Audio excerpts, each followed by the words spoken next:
to match poet, so he don't mean it. This is his opinion. Other scholars, they don't agree. They say no, this is what it's meant. It is equal to 1,000 months. But this is not fair.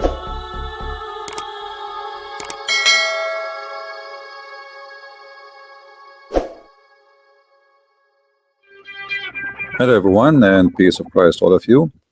Today our topic is about the Quran calling us people of the book. You know, Islam as a religion, as many people call it religion, for me, I believe it is far away from even to be considered as a religion. Islam is a collection of cults, not even collection of religions. And Muhammad, he had to go to his origin, which is as an Arab of Quraysh, who practice pagan practice, which is the Kaaba. There was 26 Kaaba in the Arabian Peninsula, and this is just one of them. And the Kaaba was a religious place and a practice of business, because religion always was a business, especially in the Middle East. And Muhammad is a businessman, and he described his religion in the Quran as Allah told him, should I lead you to a commercial, a bazaar, a business? That is the business of Allah. The Muslims believe if they touch stones in the Kaaba, those stones, there is two corners, one have the black stone and the other one called the Yemeni corner. If you touch them, they erase your sin. And we know, and no Muslim can deny, that the Muslims kissed the black stone, and Muhammad himself kissed the black stones. And this is nothing but a pagan practice, going around the room, believing in a holy room, kissing black stones, stones erasing our sin. If this is not paganism, what is paganism then? However, our topic today is about the people of the book. If we go in the Quran and we search in this, I cannot even call it a book. The Quran is a collections of, I don't know if I can at all call it articles, statements. It's very funny and very stupid book. And by the way, I will open my Pal Talk soon.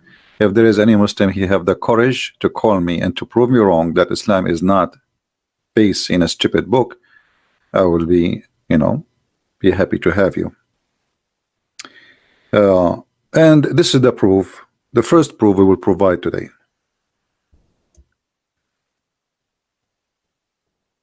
The Quran calls us Ahli Kitab. What Ahli Kitab mean? Ahli Kitab mean people of the book. All those verses in the front of us speaking about us as people of the scriptures. Actually, it doesn't say people of scriptures, the people of the book specifically, because scriptures not necessarily is a book. In Arabic, it says people of the book. And here, I find this very funny and very stupid. Always we see Muslims accusing our book to be corrupt. Then we find a prophet look like he is not smart like the Muslims, saying that we are the people of the book.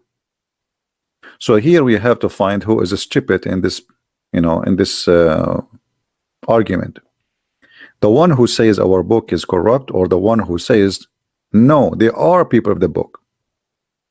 To make it simple for the naive ones from the Muhammadan, how you call us people of the book in the same time you say to us we don't have book no more? Do we understand, guys, what I'm saying? How we are called people of the book in the time of Muhammad, and how the Muslims they say to us for 300 years, for 300 years, not even a single church father said the Trinity, which is a lie. It's because who is Mark and who is Luke and who is John? If those are not the church father, who is the church father? And we have hundreds of names. but they are copy paste. You know, somebody make a statement, they like it, they copy it, and they speak about it, but nobody even understand what he's talking about. However, I will go with the Abdul who keeps saying to us that your book is corrupt. But now that you are saying to me that your prophet is mentally ill. Listen, our book is corrupt, but yet your prophet, he call us people of the book. I mean, how stupid is that? How stupid to call somebody the guy with the car, but yet he don't have a car.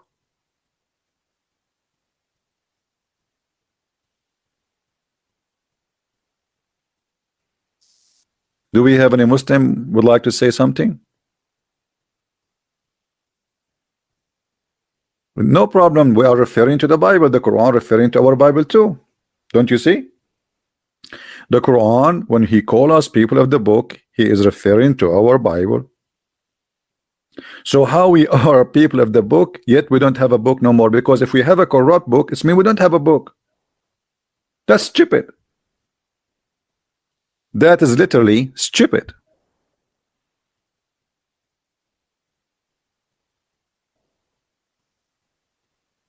It's like saying the healthy guy, but you are sick. That is stupid. It's like saying the smart people, and then yet they are crazy. I mean, why you call them? How you call them people of the book, yet they don't have a book no more?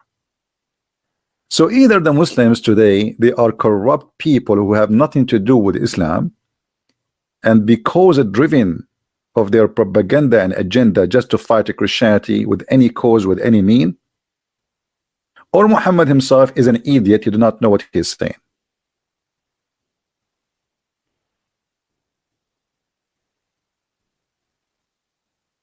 Vegas, why you keep repeating the same statement? I know the Muslims refer to our book. This is what I'm talking about. What's wrong with you? This is what we are talking about. The Muslims refer to our book. We are people of the book. We are people of the book of God. You keep saying to me they refer to our book. We know. This is the topic. How we are called people of the book if we don't have a book.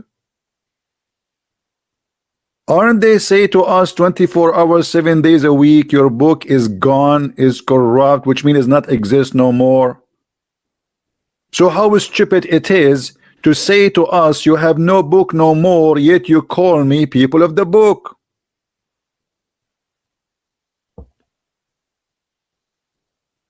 Do you understand?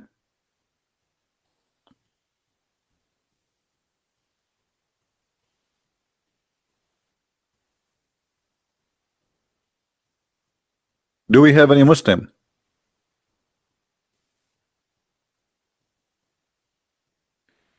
Any Muslim want to explain to us how stupid that idea is?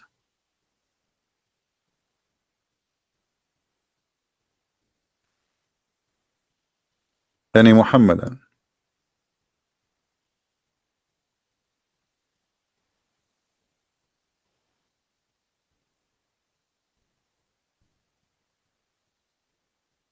No Muhammad have an answer, as usual. As usual, there is nothing new in this case. Here we notice, and always actually notice, that the Quran speaks stupid. Because look at this. If you go just a few verses down, chapter 3, verse number 70. O people of the scriptures, why you disbelieve in ayat of Allah? I mean, how stupid that is. How they believe in the scriptures, which is supposedly the scriptures of Allah, yet they don't believe in the scriptures of Allah.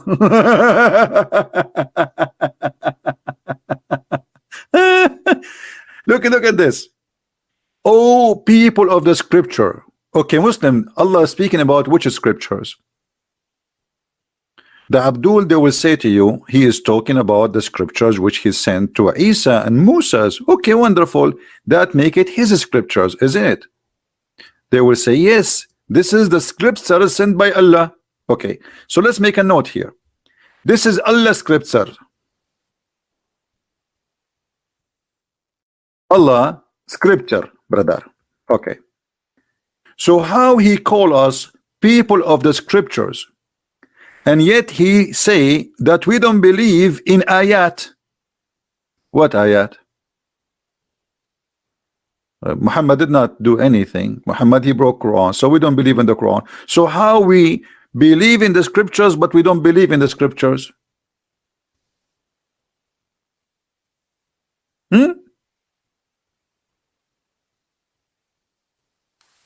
Between two brackets, the translator, he explained to you, he says the verses about Muhammad,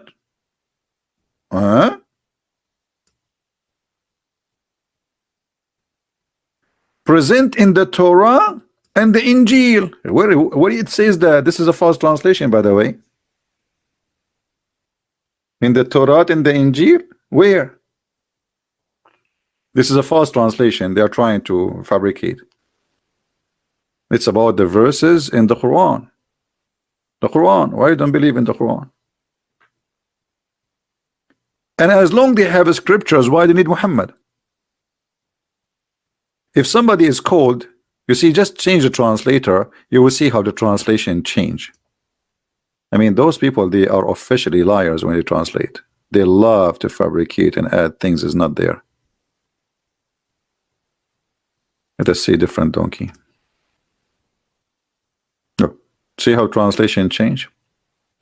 Ye people of the book, why you reject the signs of Allah, which you are yourself witness? We our self witness. What we witness? Muslims, what we witness? What is the sign of Allah we witness?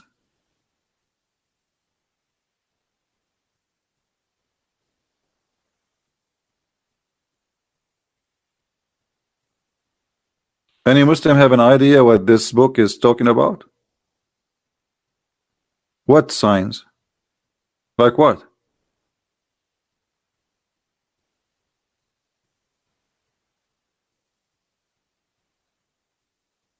Isn't it Allah in the Quran? He said in different verse that Allah, he refrained from sending signs. I mean, this book is made by a mental person.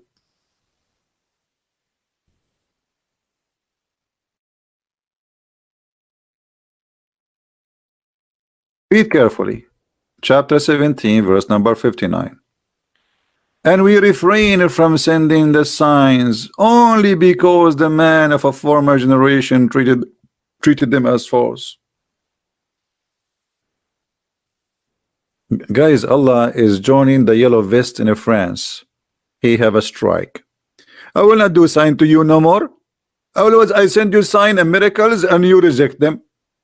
So Allah, he have no problem to send signs with all the messengers before Muhammad, but only in the time of Muhammad, Allah, he don't want to give signs no more. Okay, hold on. Isn't it the Muslim, they say to us that the Quran itself is a sign of Allah? It's a miracle.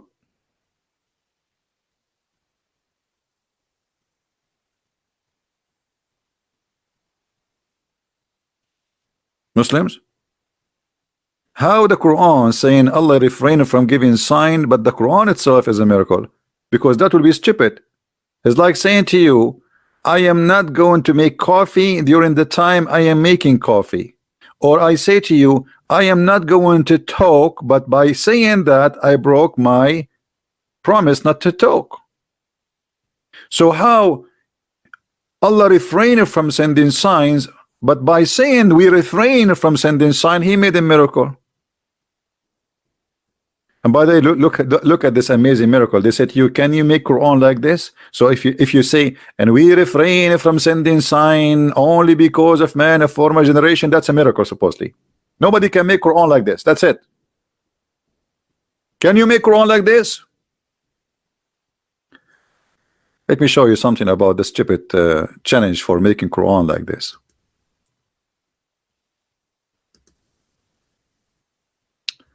The Muslims, they keep saying to us, this is chapter 21, verse number 5.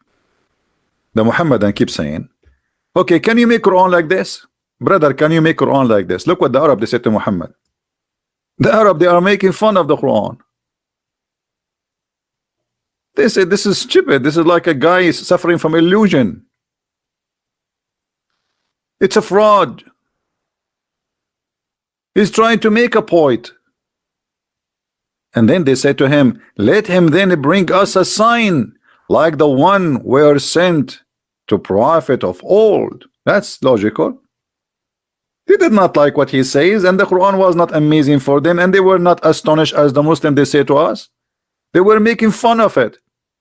And they say, if you are really truly a prophet, give us a sign. And this is why Allah, because it is Muhammad, not Allah, he said, we refrain. They are asking for a sign, we refrain. Hey Allah, Muhammad, why you don't have a sign? Allah will answer you.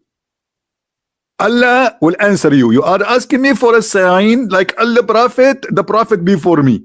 I understand. But I will tell you why I don't have a sign. Because Allah refrain. So why you Muslim, you say to us, the Prophet Muhammad, he has miracles. One of them is lying. The one who tell us stories about miracles of Muhammad in the hadith, which we cannot find in the Quran. I mean, isn't it funny all those stupid fabrication exist only in the hadith? We cannot find any of those miracles in the Quran.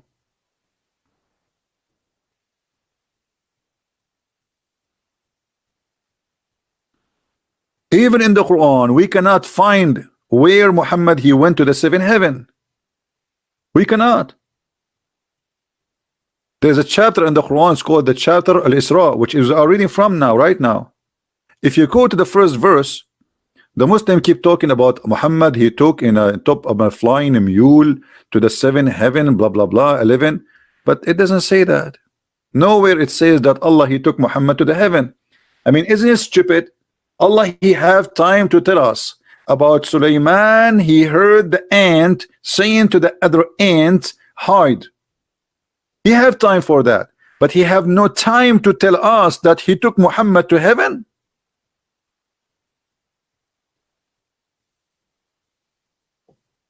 In the whole Quran, not even a single verse speaking about Muhammad going to heaven.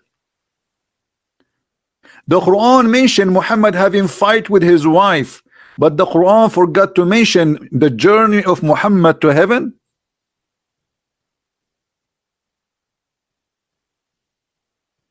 By the way, yesterday I went to heaven and came back. Don't ask me for witnesses. I always, those things happen to me when there's nobody around.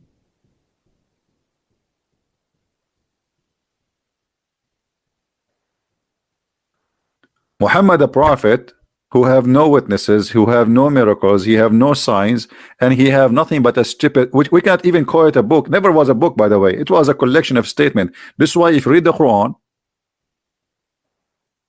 you will find there is no connection between the verse before and the verse after. Look at this. The chapter we are reading from.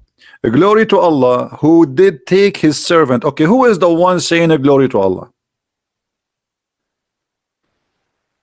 Muslims, who is the one saying a glory to Allah? How Allah he says a glory to Allah? Who did take his servant? Allah he says who? Allah saying a glory to Allah. Who took his servant? Does that work for you? In which language is that?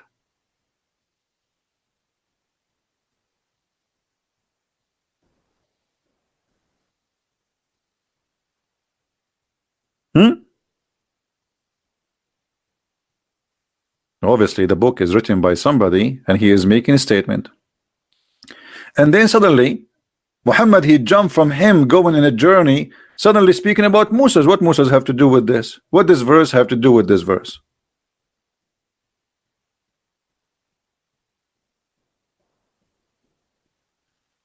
And what does verse have to do with this verse? O ye that are sprung from those whom we carried in the ark. What the ark? Look how the chapter started. Muhammad he went in a journey supposedly to the farther house. It doesn't even say Jerusalem. Nobody knows where this location is. And then suddenly he goes to Moses. We gave Moses a book.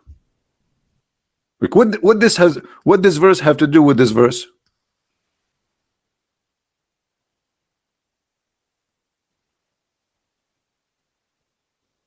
Huh? What this verse have to do with this verse? Nothing. This is what they call the flight of thoughts. And this is a proof that the book cannot be even made even by a guy. His name is Muhammad. This is a collection of statements. You know, they insert them everywhere. This is why they don't make sense. And then we gave Moses the book, and then he go to the Ark of Noah. What does this have to do with this? And then from the Ark of Noah, we go and talk about Israel.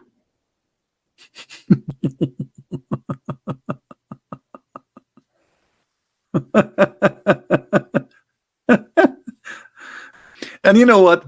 The most funny thing about this Quran, that Allah, he says always, it may be your Lord.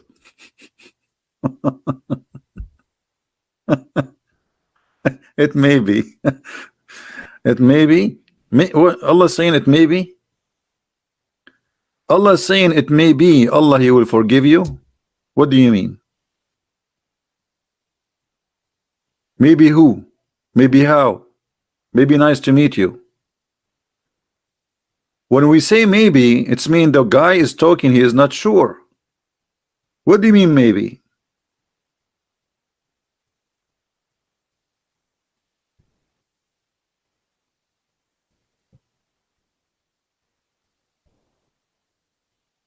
Hmm?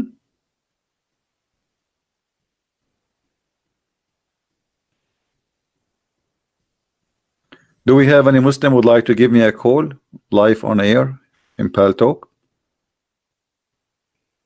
Who is a Muslim would like to call us? A Muslim, he have a knowledge to give you a chance to defend your cult. Do we have anyone?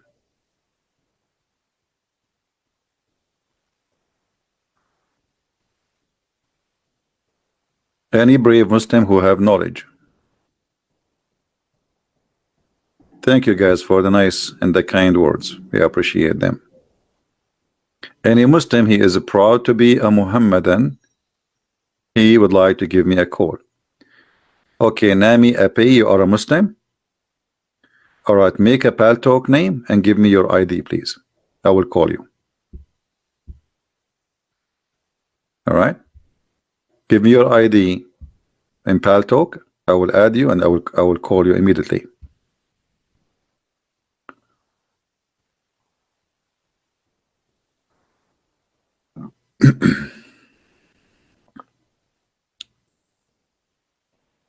Yeah, but we need to have his name so we can call him.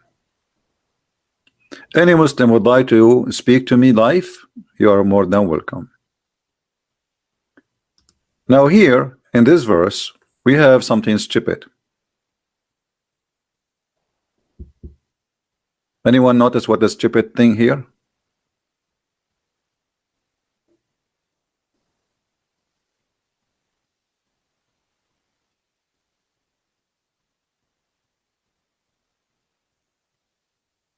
Anyone notice what is stupid in this verse?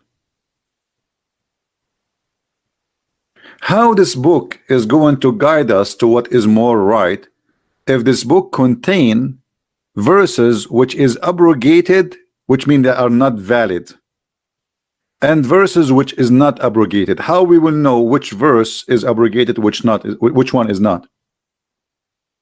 You know what I mean, guys? As an example, the Quran, we will find verses saying don't marry from non-Muslims. Another verse in the Quran, it says marry from non-Muslims.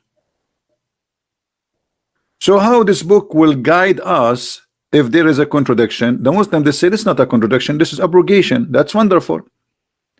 Where in the Quran it says that this verse abrogate this verse?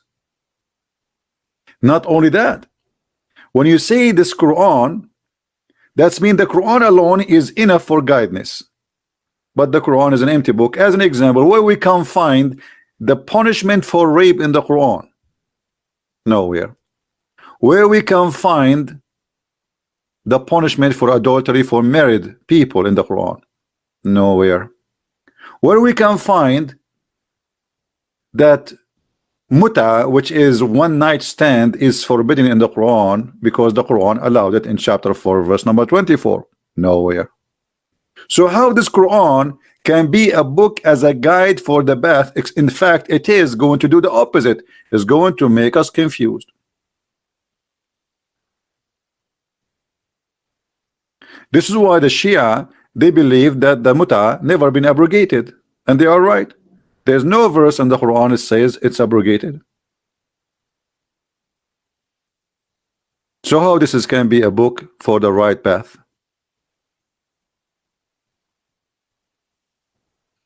Do we have any Muslim wanna call us? And not only that, the abrogation statement is very stupid.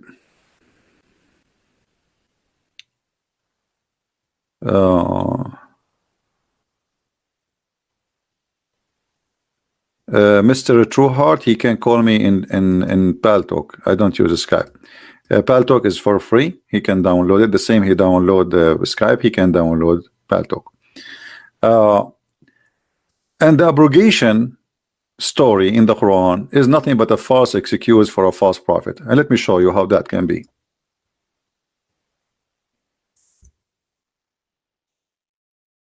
A Muslim, they say to us that we memorize the Quran by heart.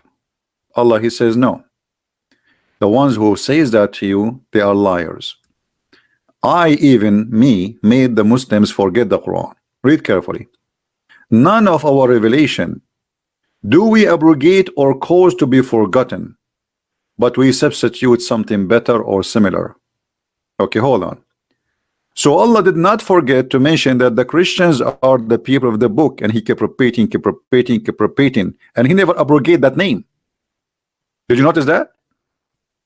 People of the book is a name was used for the Christians and the Jews from the time of supposedly Isa, as they call him, until now. The name never abrogated. So what Allah abrogated? Who is the Muslim wanna tell me what is the verses Allah abrogated and where he said where are they or what are they? This is a chapter of the cow. I hope there is no Hindus listening, because they might convert to Islam now.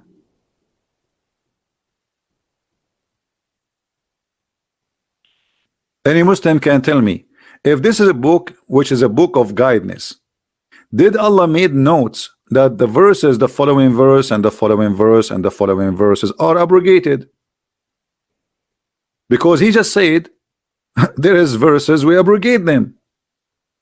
But now there's nowhere in the Quran says which verses are abrogated. So how we will know which verses are abrogated? Any Muhammadan?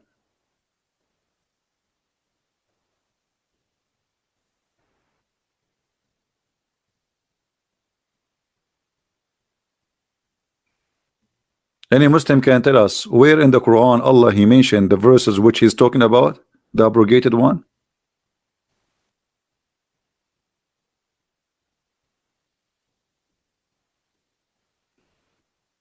Any Muhammadan? You see, when I say to you that I gave you a book, okay, and now I have my books. I make they call it edition, right? If you change something in the book, they make edition. Did Allah provide us with edition? Book like Quran edition? No. So when the Quran says confirming two things, Allah he did. He caused Muslims to forget the Quran, and he abrogated the Quran. How we will know what is forgotten and what is abrogated? And again, guys, the admin, they are posting for you my other page in YouTube. Please subscribe, because soon we will start broadcasting there. This account will go for sleep for some time. Any Muslim can tell us. The Muslims, they say to you, well, in order to understand what verses are abrogated, then we have to go to the Hadith. Not true. Even in the Hadith, it doesn't say what is abrogated.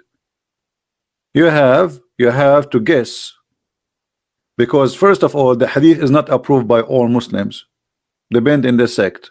This is number one. Number two, even the same sect, they have a problem with the hadith. So how the hadith can be a source of Islam, but the Quran says that this book is the source of guidance?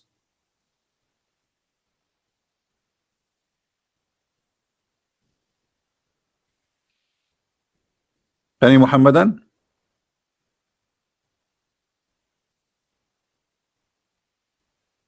That is stupid. But let me tell you what happened. Muhammad, because he's a false prophet, he cannot repeat the verse twice same time. Like in the morning he say Bismillahirrahmanirrahim, Alhamdulillah. Afternoon he says Alhamdulillahi Rabbil Alameen, Bismillahirrahmanirrahim. Okay, so he's mixing things up now. So people, they start asking him, what is that, man? You just said something different. So Muhammad, he says, none of our revelation we abrogated or caused to be forgotten. Why Muhammad saying Allah, he caused Muslims to forget the Quran? Why Allah wanna cause you to forget the Quran? Allah, he sent the Quran, and he wanna cause you to forget the Quran. Why? He found that his Quran is stupid. It does not make sense.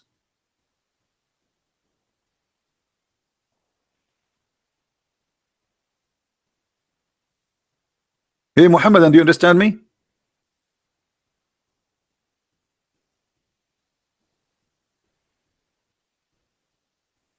How Allah, he sent Quran, yet he want you to forget the Quran? What is the logic in that?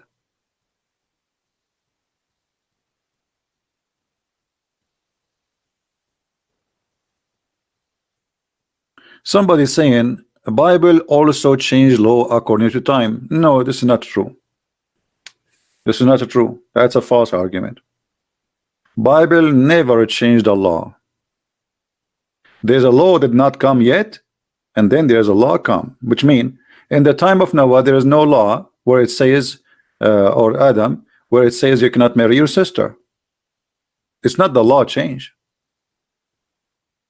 In your religion, in the morning Muhammad, he make a law, after 2 hours he changed the law.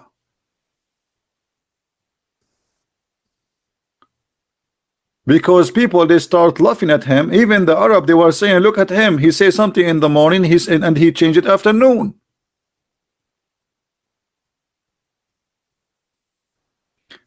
As an example, look at this law. And I want Muhammad Khan, the one who is texting, to answer. Feel free to, if you want to call me in Pal Talk, Muhammad Khan, let me know.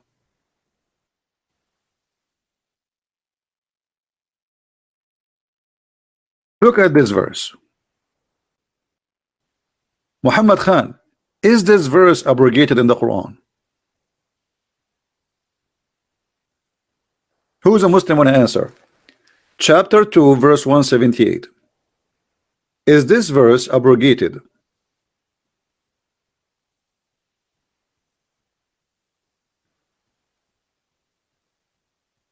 Any Muslim want to give us an answer?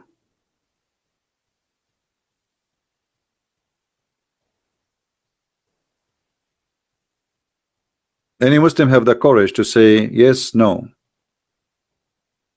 No, I think. Okay, hold on. Guys, here we have an example of how Muslim, he believe in Allah. So the Quran is the book of guidance, but look what Muhammad Khan, he said to us. No, I think. So how that can be guidance? I think. What if your thinking is wrong? How this book is a book of guidance, and now you have to guess. And this is a very serious punishment, because if we follow it and it's abrogated, that will be a crime against God.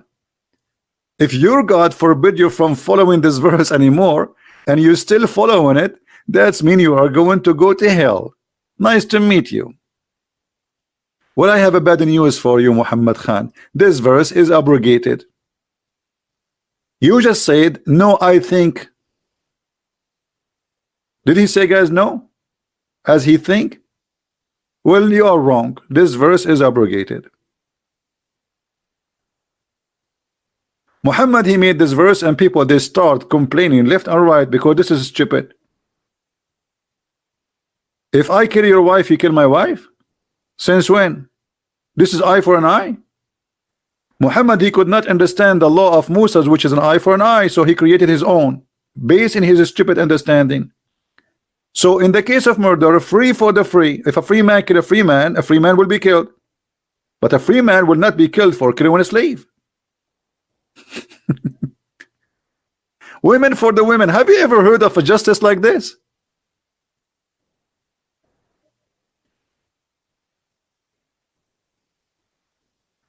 Muhammad, after he made this verse, he had to abrogate it. Right?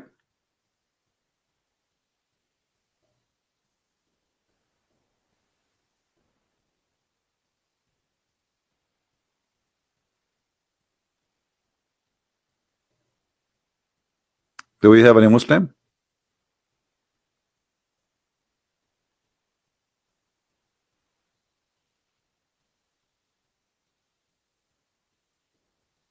Wife for a wife is not mentioned. No, it's mentioned. It says women for the women, you idiot.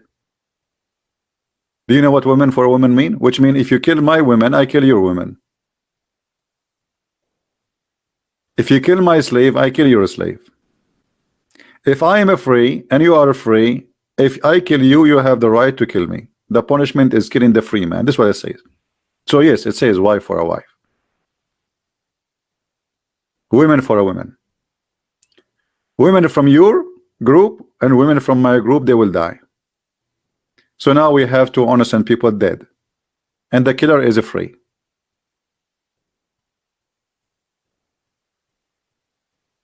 And you know what? If this verse is not wrong, why Allah abrogated? This is about a murder. Did the murder change? Correct, guys? If Allah is all wise, this is a law about murder. Murder, nothing changed. I mean, murder exists in the past, exists today, exists tomorrow. People, there's criminals, they do murder. Why Allah need to change this?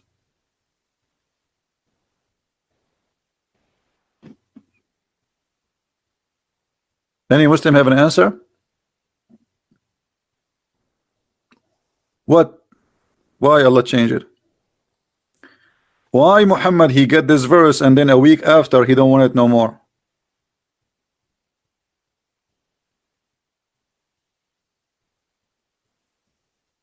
What do you mean I'm lying? Okay, let us go and read the interpretation. Shall we? Guys, I'm lying. Shall we go and read the interpretation? Okay, hold on. I'm lying, brother. I'm lying. Okay. We go and see the interpretation. Let us see who is lying. In a second, everybody will see.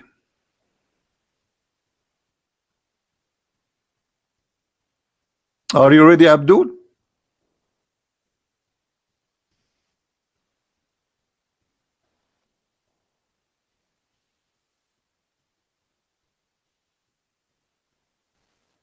Let us see who is lying. You're lying. You are lying. Read with me, guys.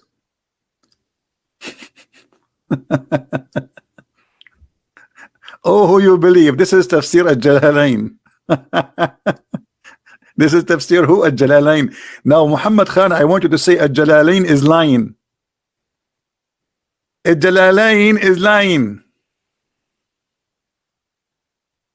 All right. Now, look at this. And by the way, if you change that the interpretation, you will see different story too. But look at this.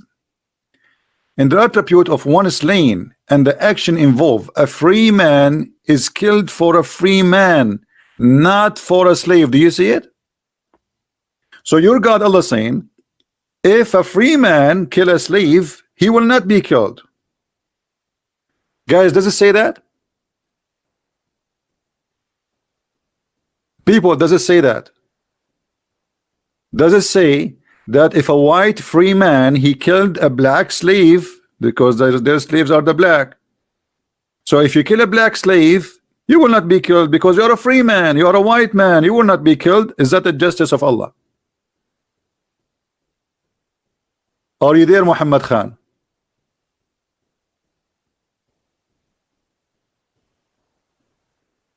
So who is going to be killed? Muhammad, based on this, who is going to be killed? The free man, he killed the slave man. Who is going to be killed? It says a slave for a slave, and female for the female. And later Muhammad, he changed it because people, they start saying to him, this is stupid. Do you see it?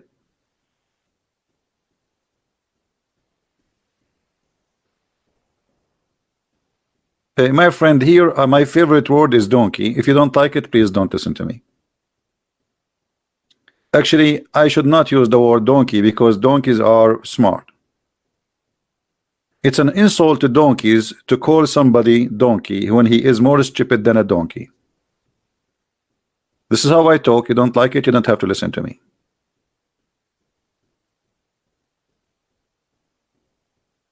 You tell me who is the donkey here. I mean, if I should not use the word donkey. Look, I say to them, I show them in the screen, still they call me liar. So why you are upset from using the word donkey?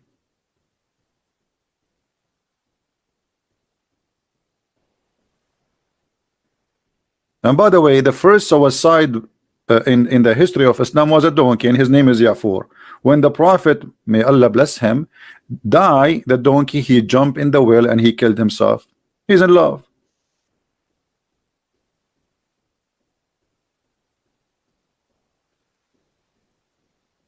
So any Muslim want to answer us?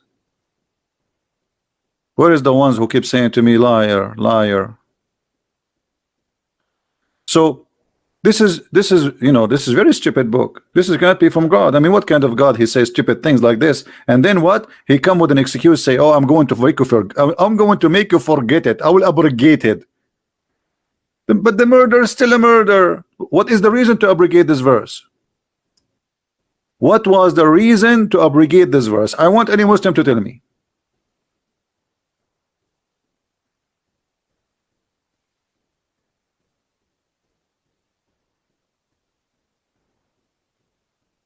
Were you ever afraid to live in the Middle East? I never been afraid wherever I live. Not me.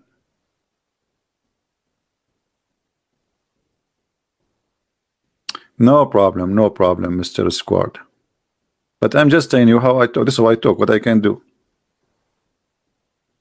This is me. You want me to be something else? This is me. I say things as I believe. I don't put makeup. Do you want me to be politically correct? I cannot.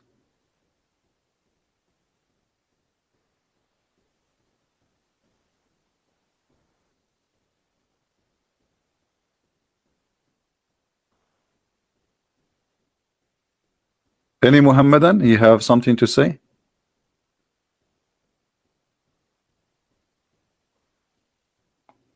Actually, once I forced myself to be nicer, and then I could not find my keys because look like I became a different person, and even my pocket is not my pocket no more, and my wallet is not there. I could not recognize myself. Alhamdulillah, true story. So look at this God. He make a stupid law, and when people they start complaining, he abrogate his law because Allah is very flexible. I thought this is Allah is making justice. Look, this is the law of equality. Do you see it? The verse saying after this is the law of equality. So did the equality changed?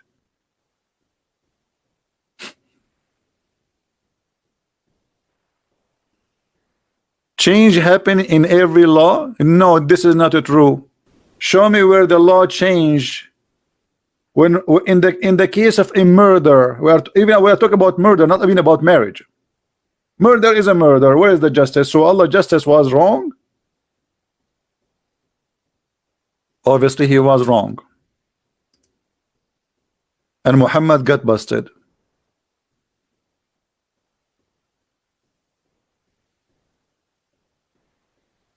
This is the law of equality. The law of equality, if I kill a female, you kill my female. And if I kill your male slave, you kill my slave. Oh, nice to meet you. So now we have two victims.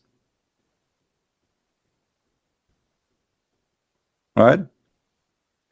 Is the Quran was sent down by Allah and given to Muhammad? Why Muhammad changed in what Allah sent? My friend, there's nothing is called send down. What send down? There's no Allah to send down anyway. Can't you tell that this is an idiot? He's trying to make himself a prophet. He come and fabricate laws. He's trying to copy Moses, the eye for an eye.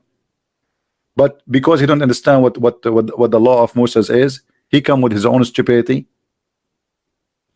After he made the law, people they start complaining. This guy is like a liberal government. You know, they say something in the morning, and the afternoon people they complain about what they said and they withdraw. Like Bernie Sanders yesterday, he says Israel is a racist government. Afternoon he says I support Israel very much, because now he noticed that he's making a big mistake. Hypocrites. They are hypocrites. Their decision, their mind, their talk change.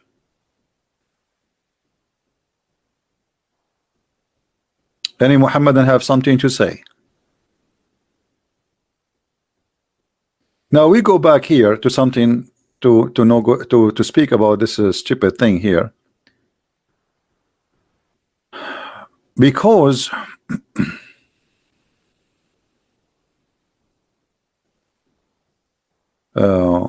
why you reject the sign of Allah, but yet he don't give us the sign yet. Why you reject the sign of Allah? Here we notice something additional stupid. We mentioned it many times before, but let us repeat it again. Allah not only he calls you to forget the Quran, Allah will cause you to forget the Quran, but he will give you something better or similar. How stupid that is. Imagine you have a child, he have a toy. Huh? He's playing with a toy. You take the toy from his hand and you crush it with your feet. And then the child, he start crying, you know, he says, don't worry, I'm going to give you something similar or even better. So why you crush the first one? If it's going to be something similar, you idiot, why you destroy the first one?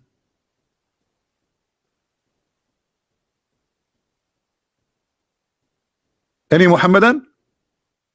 If it's going to be similar, so why you destroy it? So you have a car, okay, let us say you have you have a Mercedes-Benz 500, brother. Allah take your Mercedes-Benz 500 and he destroy it, and he give you 500 Mercedes-Benz. Who is the stupid here?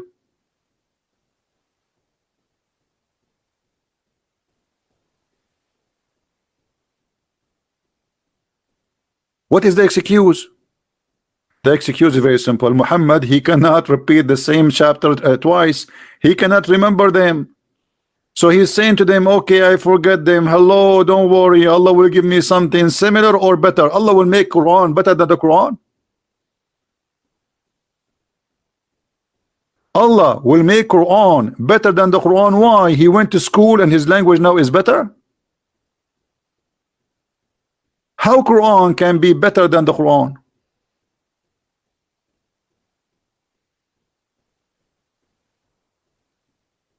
A Muslim, he want to call me, his name is Good Day. Okay. Let us hope he is not a kid. A good day.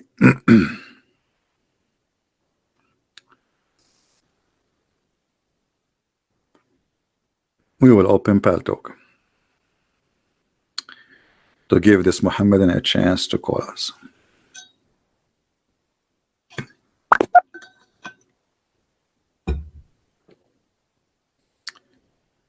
All right.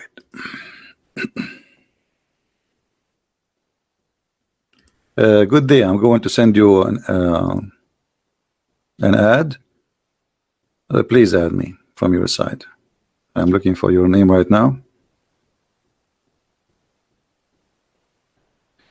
Man, there's like a 1,000 good day. Which one is you?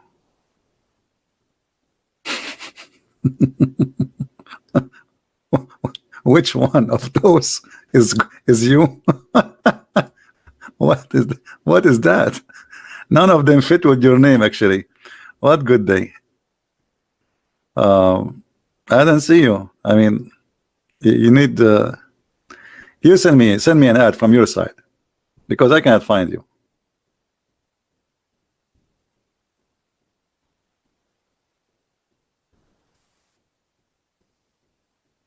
Hmm?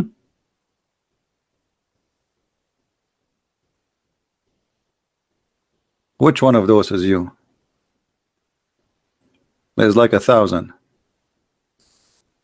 Which one? None of them fit with your name, really. You see the name you gave me? None of them fit with your name. So you are giving me the wrong name.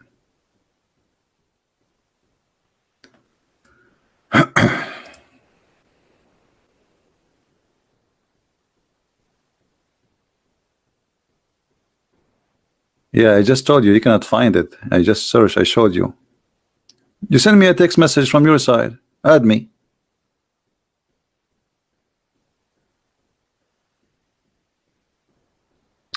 Good day, everyone.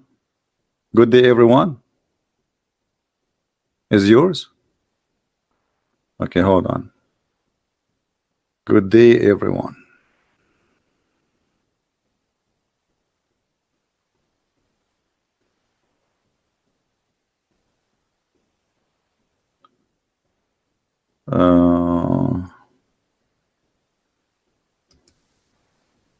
Let's see if this is yours. Here we go. We send for this name a hi. All right, you can call me if you want.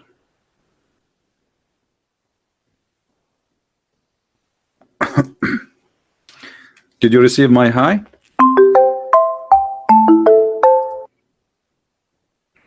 Hello?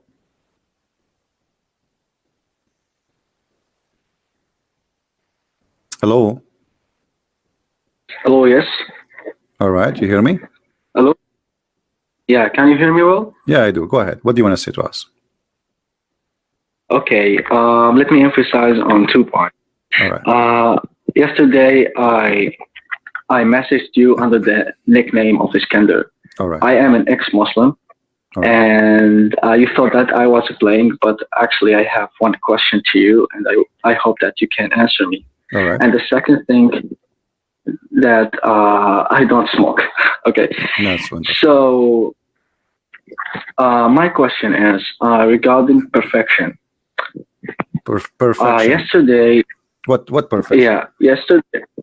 I'll explain. Okay. Yesterday I told you why God did create Lucifer as perfection, as a perfect being, and God created Lucifer as a perfect being, while he knew that this perfection. What do you mean by what do you mean perfect being?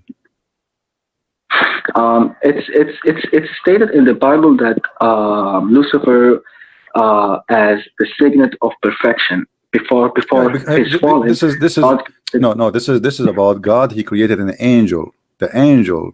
He did not create Lucifer. He created the angel. Yeah. The angel who himself he chose to be the bad person.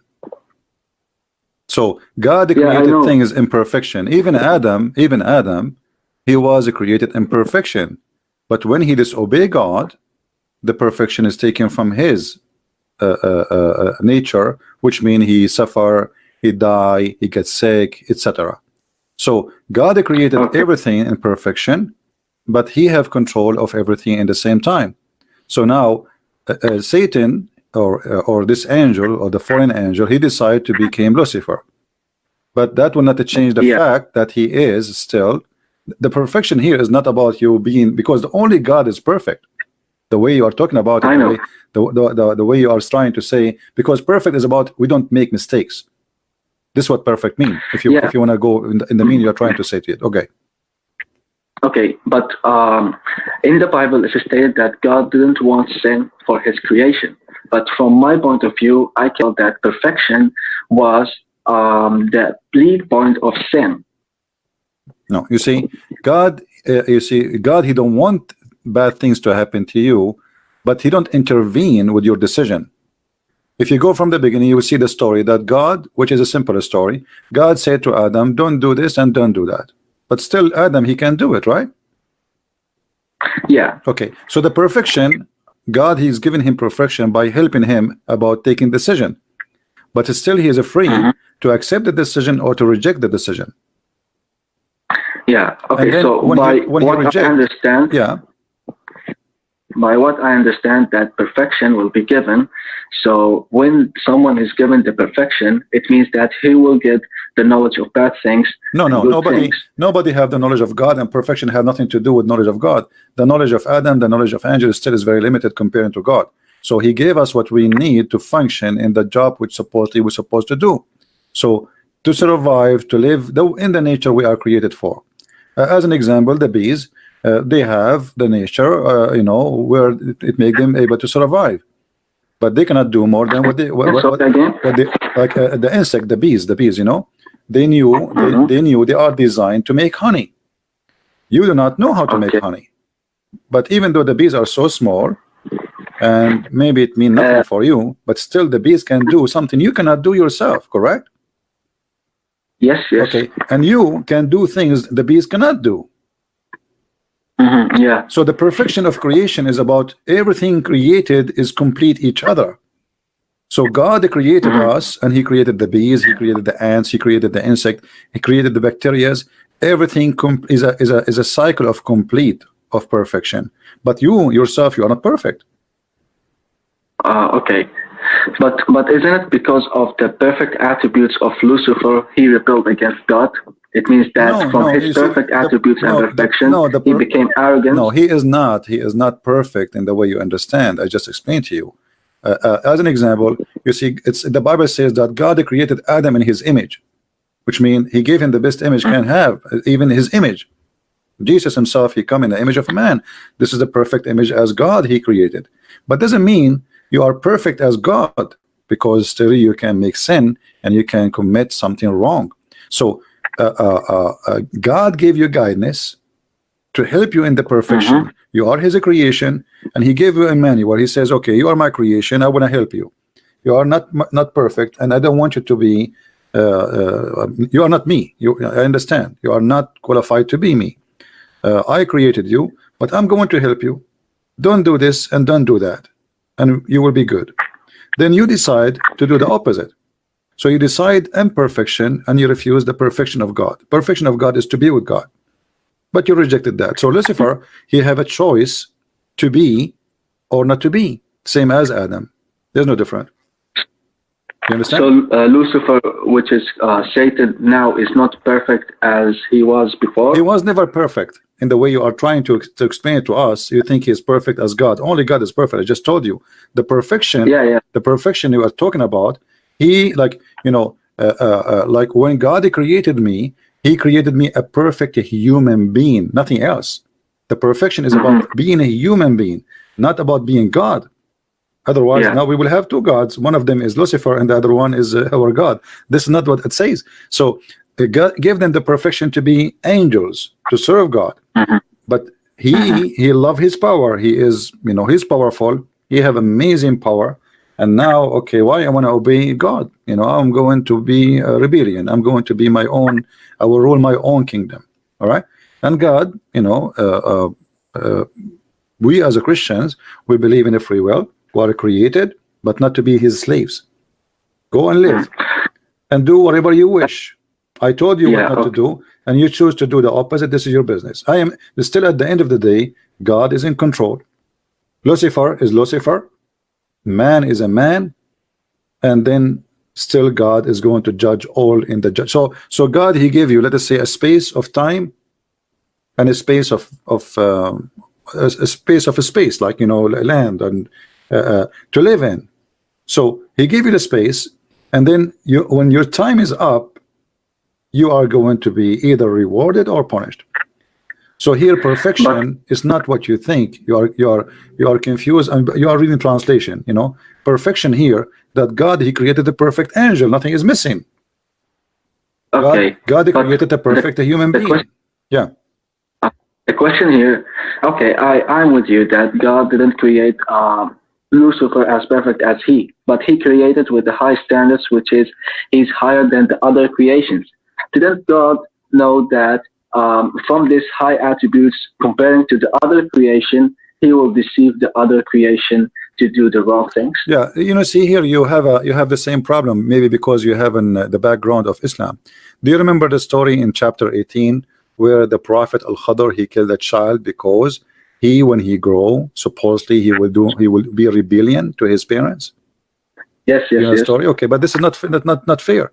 That's mean God, he is going to punish you for he is knowing before you're doing. Oh, okay, yeah. So that's not fair. I mean, okay, well, I know he will do, but that still will not justify punishing for what he will do, but yet he did not do it. All right. So because the nature of God is about justice, I'm not going to punish you because you did not do, because you will do it later, and I have knowledge of something you yourself you don't have knowledge of. Oh, okay, I see. That will make God himself a criminal for punishing you, yet you did not commit the crime. So God, he gave space for his creation to. He gave a space. He created you. And you see, we don't believe in it the same as Muslims. Like God. The only faith we have right now, we believe in faith in certain way, very limited way, which means that God, when He created Adam, He created him first to be in heaven, to live forever. Correct? But then when Adam broke the command of God, then the fate changed from living forever to live by nature, which means your body will get old, you will get sick, you get killed, you die by cancer, you die by diseases. So you are by yourself, you are by your own. So God, He took the perfection of living forever from the human being. Yeah, okay. As a penalty, not as a reward. The God. Okay. Anything else, my friend? Yes. Anything else? The Garden of Eden was in heaven or in earth? No, the garden in Islam, the Garden of Eden is in the sky, supposedly, which is funny. But in the Bible, it was in the ground. And based on geographic understanding of names, it is close to Turkey now. But still, it was a perfect place because God himself. It's a garden. You see, God, He can make a place perfect. Doesn't matter where. Like He can make heaven exist in the middle of the desert. So it's not the place is the problem. The problem is what you did in that place. So that place I mean, in terms of holiness, it means that only pure creatures can get inside this garden because God was there. No, God is everywhere, my friend. God is not only there. You see? Don't be. I don't wanna insult you, but don't be naive. You see, when the Bible speak about Adam and Eve's story, this is a very simple story to make you understand that from the beginning, the reason we are not in heaven, that human broke the command of God. Like, do you really think God He care really about eating an apple? Is that what the story is about? This is not the story. The story is about you broke His command. It's not about how big the command is. You know what I mean? Yeah. Otherwise, imagine like I have an apple in the table, and you are someone I really care for, and then I say to you, don't eat the apple, and you eat the apple. That's not really a reason to be, but because you broke the command. It's not about the apple. You broke the command, and the intention of that breaking the command is to be equal to God. If you remember the story from the Bible, as long as you did read, it says that Satan, he told them that if you eat from it, you will have the knowledge of God. Correct? So not only they broke the command, their intention is to be the same as Lucifer. I see. Yeah. So when you read a story, don't be like a child who is trying to think it's a cartoon. The Bible is a very deep book, but there's things is written in a simple way in order for us to analyze the information. Otherwise, imagine if God want to write for us how He created the bees. You need maybe 10 books. The eyes alone is amazing. So The Bible is not meant to explain what God he did exactly step by step, but it's to summarize what you should avoid so you can live and you can go back to heaven. The book is not meant to tell us really the details of every single day happen in the past, but it is about what you do so you can come back to me. Okay, I see. All right. Yeah. The term fallen people or fallen creatures, is it applied to the people who believe in the biblical belief, or just for the Muslims? You see, fallen, you know, we are fallen since Adam fall. That's it, because we are out of heaven and we are born out of heaven. So in order to go back to heaven, we have to get our way, and the Bible gives us the details how to get back. So now you have a freedom of a choice. Either you want to go or you don't want to go. You know, if you accept it, you go. If you don't, so all of us, we are the Bible confirmed that me and you and everybody, we are sinners. You know, so every human is a sinner, and he is short of a grace, short of holiness. And in order to get back to where he used to be, he have to go back to be the same as Adam was before he commits sin. In terms of spirituality, because you said that Adam was created in the Garden of Eden, which is in earth. So yes. I can't say that he was fallen from heaven. No, the fall is not about falling from heaven or from where. The fall is you fall into hell. You are falling out of the mercy of God. You are out, but still you are not totally out. Still he give you a space, as we said, to come back. You know, so you are falling. You are falling from heaven, but falling is not about high and low. You know what I mean? This is not about first floor, second floor. Who cares? This is about where are you now from God. Are you close to God or are you far from God? So if you are far from God, which means far from his mercy, you rejected his mercy, that make you fallen. It's not about how close to you are by distance. Our God, we believe right now as we speak, he's with us. So he is not in a place, and that will make us okay. In order to go, we have to go and take elevator to go there. That will be silly thinking. The Muslim think this way, you know. I see. The Muslim think that there is 7 heavens and there's ranks and etc. and floors, etc. We don't believe in this. Yeah. But my friend, as long you said to me you are an ex-Muslim, what make you leave Islam? What made me believe Islam? Well, there's a lot of reasons, but the main reason is that in Islamic belief, they believe that the Quran is a perfect book, which means it's a huge claim, which means that if we found one mistake, it means the book is wrong. And I found a lot of wrong statements there. So it means that the book is not. How long ago you left Islam? Well, before 1 month, I guess. Oh, is that after watching my videos or nothing to do with my videos? It's before watching David Wood videos. He's the one who the first videos were from David Wood. Okay, that's good. Well, I'm very happy for you. That's you found your way. And what do you think about Christianity now?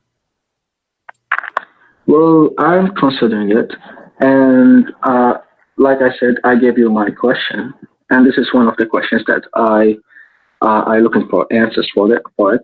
And yeah, I like the Christianity belief. It's really deep, and yeah. Don't you miss? So I'm don't you miss the 72 version? Don't you want to get them back? 70 version? No, I don't.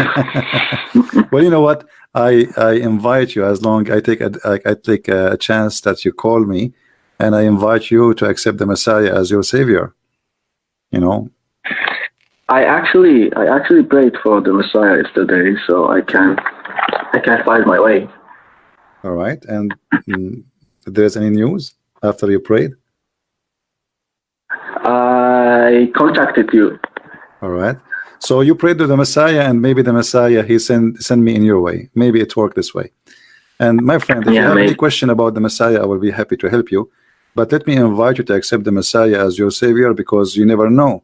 You see, God, he gave us a space, as we said, time and a space, but our time might be taken from us any moment. And there's no guarantee that you will have time for tomorrow. So for me, I take advantage of this time, so I might be able to help you to accept the Messiah. So I invite you right now to accept the Messiah as your Savior. Already you pray to the Messiah. That's mean you believe in him. Because I will not pray to someone I believe he is a lie. Yes, yes. So why it's a huge step for my life. So why you don't say why you don't accept him? I mean, you prayed to him already. Yeah. Okay. I accept Jesus. Hallelujah. I mean to that. We are so happy for you. And here we go. You know, he called me to question, and this gentleman, we can call him brother in Christ. He just accept the Messiah, and he accept him as Lord and Savior. So you accept the Messiah to be your only Savior, and you are accepting him as your God. Is that correct? Yeah. That's wonderful, my friend. I'm happy. But I have also one question. What do you think about J. Smith's claim that Muhammad did not exist? You see, we cannot verify Muhammad as a person. We cannot. I cannot. Nobody can. Because even the Quran sometimes call him Muhammad, sometimes call him Ahmad. Obviously, the name Ahmad and Muhammad, they are not names. Those are titles, mean the praised one. Right? If your name is Muhammad, it should not appear in different place as Ahmad. It's like Jesus, the Messiah. He have many names, but they are titles. Emmanuel, Christ. Those are titles. Those are not really names. His name is Yeshua. So the name should not change if it's a name. But obviously, Muhammad as a person, we do not know who is he. Based on Muslim books, which is written long after Muhammad, we can go and say, okay, they are saying that there's a person who was living in Mecca, etc. But even Mecca, we cannot find any proof of existence, during the time of Muhammad.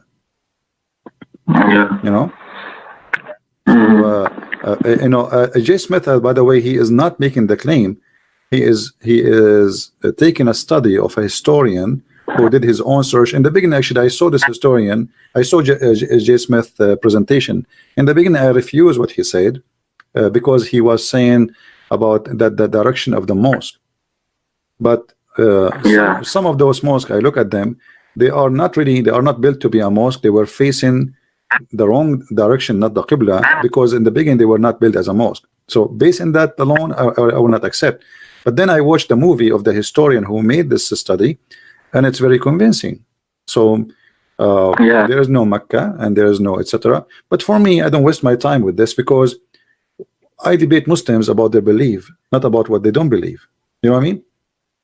The Muslim don't believe that Muhammad is not exist, so why want to debate about it? You know? So I break the belief, not the non-belief.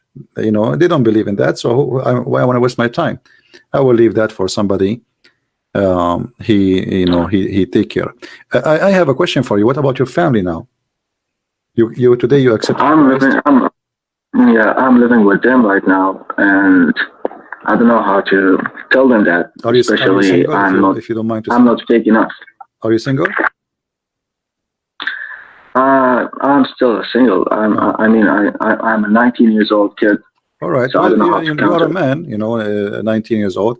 You are in your own, and you can make decisions, and don't worry about anyone. Do what is right, and don't be a fool. If my parents, with my respect to your parents, they believe in such a foolishness, does that not an excuse for me to follow the same foolishness? There's people they don't have the courage even to say this is foolish. That's the whole story, because it needs a lot of courage too. Yeah, they are delusional. Yeah. Well, my friend, encourage your family to watch my videos, and I will be happy to help them if they have any questions. And if you want them to speak to me in private, I will be happy to talk to them. Just text me, let me know. And if you have your parents want to talk to me in private, not in public, I will be happy to have a conference, me and you and them together. Sure. All right. Sure. Thank you for. You're welcome. Anytime you feel free to contact me. Thanks a lot. Take care. God bless. All right. Well, and we are happy. We are happy for this gentleman. He left Islam, and today he accepted the Messiah as his savior. That's wonderful. And I pray that his family they will join him, and we will have a conversation together, and we can make it private, as I said, because some people don't like to speak in public, and their voice will be recorded, etc., like now in YouTube. So, and I always do that. I mean, this is not new for me. So we are happy for this brother to accept the Messiah. And always when you read the Bible, don't the Bible is not the same as the Quran. Quran is just like, it doesn't make sense. I mean, look at this. The things is not connected. The verse before have nothing to do with the verse after, and there is no meaning. I mean, even the Quran does not make any sense. You see, the one who made the Quran, he concentrated in making Arab music, Arab, and that one of the reasons make this book stupid. So now, because now I have to squeeze the words and the letters to make it fit at the end. I will give you an example. I don't know how many of you remember, once I have a guy, his name Al-Harith, something like this, and he claimed to be a sheikh. I asked him about this verse in the Quran.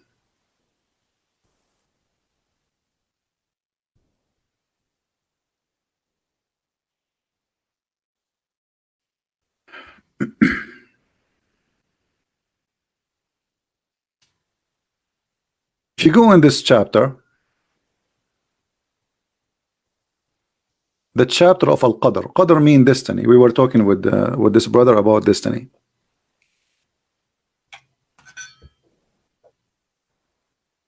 Those who speak Arabic, they will notice that Muhammad, when he fabricated his Quran, he is just making Arabic music.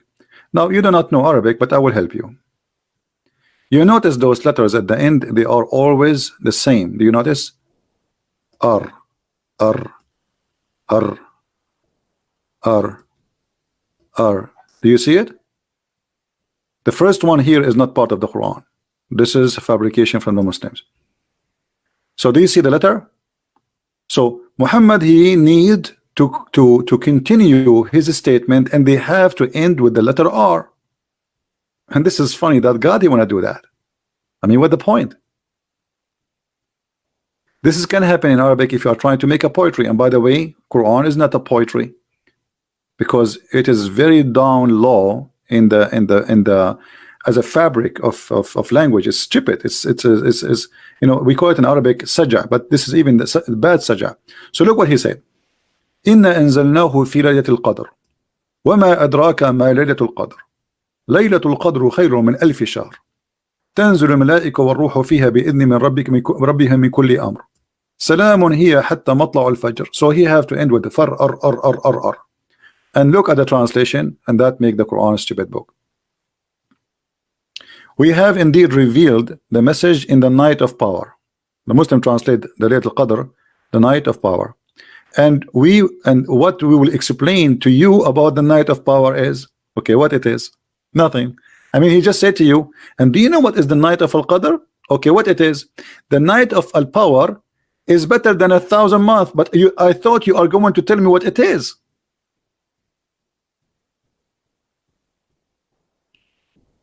And how stupid to say that this night is better than 1,000 months. Anyone knows how many years 1,000 months is?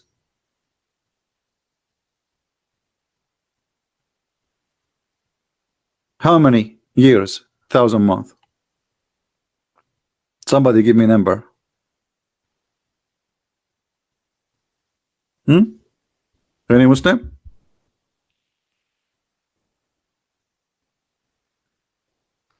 The Muslims believe if you pray in this night as if you prayed for 83 years. When I asked the Sheikh about this, he said this is an exaggeration in the language, which means Muhammad is a liar. So I said to him, are you saying this is exaggeration? He said yes, because the prophet, God, he made him a verse to match poet, so he don't mean it. This is his opinion. Other scholars, they don't agree. They say no, this is what it's meant. It is equal to 1,000 months. But this is not fair.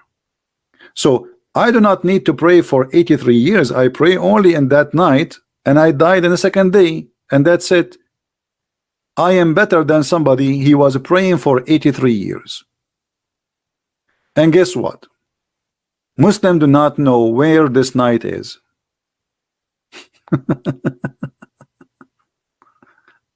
You know what I mean?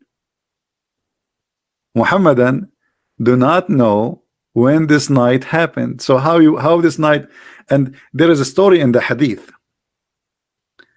Muhammad, he run to tell his companion,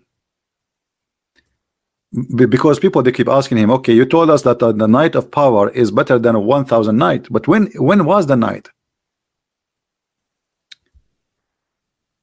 So one day,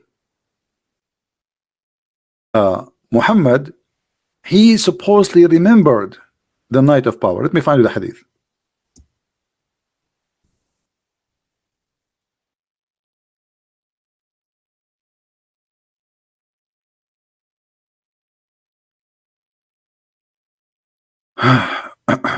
Just to show you how we get Muhammad busted.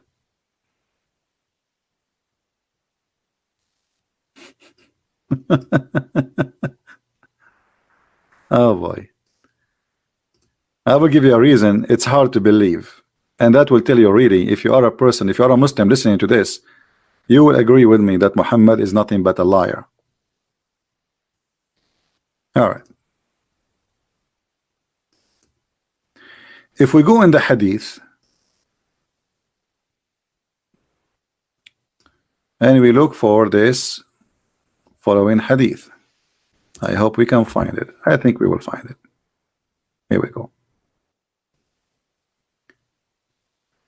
Muhammad, he was at home, and Allah showed him, sure, through Jibreel, when the night of Al-Qadr will be. Laylatul Qadr. Laylat in Arabic, I mean the Muslim translation, by the way, is very weird and very silly. I mean, either translate the whole thing or don't translate. How somebody will know what Laylat mean now? And how somebody will know what Al-Qadr mean? I mean, this is stupid translation. It's okay. So I was shown Laylatul Qadr. Then some members of my family woke me up. Then I was caused to forget it.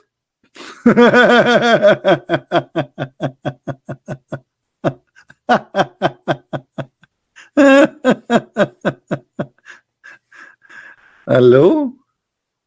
Any Muslim is there? So Allah, he showed him Laylatul Qadr, and somebody wake him up and he forgot it.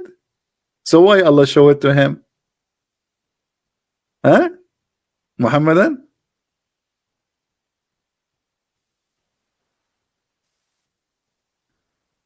Hello? He's a liar. And then he said, so seek it in the last week. He don't know which day. Maybe in different hadith he says in the middle of the month. In the other hadith he says in the last 10 days. In the other hadith he says in the last 3 days. Muhammad is nothing but a big fat liar. Who is the one who showed Muhammad when the date of the night of power? Allah. So what do you mean somebody woke you up and you forgot it? Allah could not keep it in your mind? Why Allah show it to you?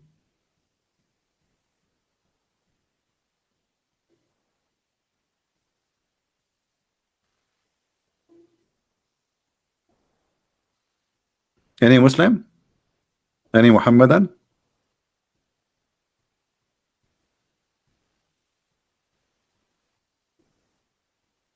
I was showing Laylatul Qadr. Muhammad, who showed you that? Who showed you that? Allah? Obviously it must be Allah, right? So what do you mean somebody woke you up? Allah, he could not keep you remembering it? So why Allah showing it to you?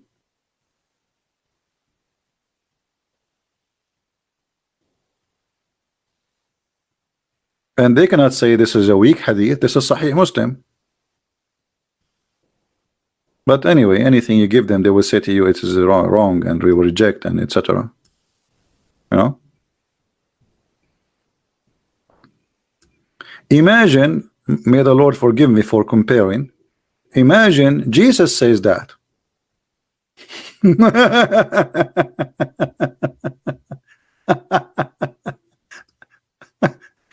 I mean, you Muslim, don't you notice that there is something stupid here? What is this? Who is the one who showed him when the date of the night of power? You will say Allah. Okay, Allah showed it to him. Why? Don't Allah know that he will forget it after a second after he wake up? So why he showed it to him? And why he still remember that it was shown but he forgot the date? He just woke up. I mean, how he forgot it but he remember it?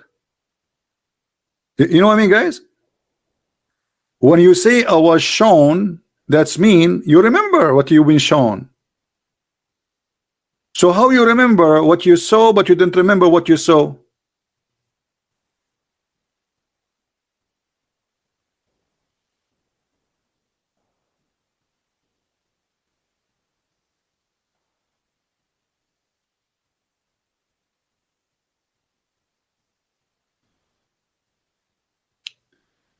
If we ask the Muslims, they say, who is a Muslim in the chat? Do we still have any Muhammadan in the chat? Do Muhammad forget Quran too, or only forget those things?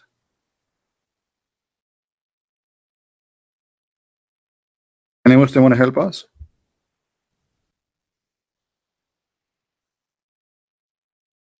Do Muhammad forget Quran, or he only forget this thing? Any Muslim want to say something?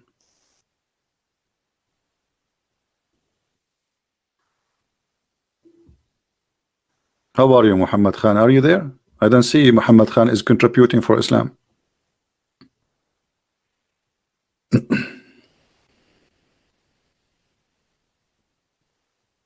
Did Muhammad forget Quran? Any Muslim want to help me? Muhammad Khan, are you there? Did Muhammad forget Quran? Okay, Muhammad Khan, he forgot Quran. Okay, why he forgot Quran? Guys, Muhammad Khan, he said Muhammad, he forgot the Quran. Nope. No, repeat again. I give me one sentence to be sure what is your answer. Did Muhammad forget Quran? Either you say yes, he forget Quran, or you say he did not forget the Quran. So we will not be confused by your answer. Waiting for your answer, Muhammad Khan, and any Muslim. Did Muhammad forget Quran?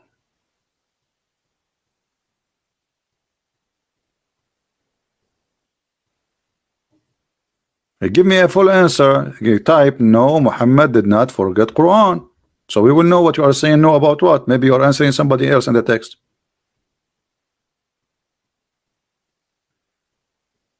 Who is a Muslim want to give me a full answer?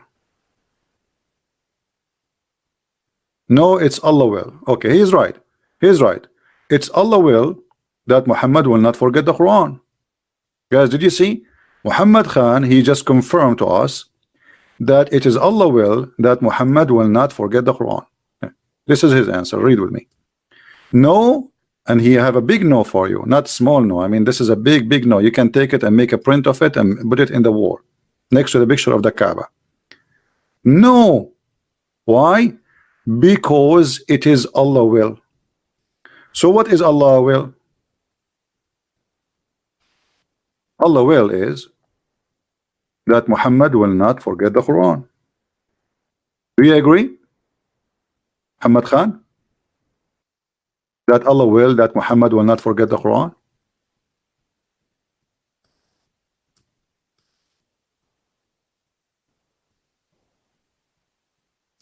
Chapter 21, verse number 5. Oh, hold on. This is not the verse we want. Chapter 78, sorry. Verse number 6.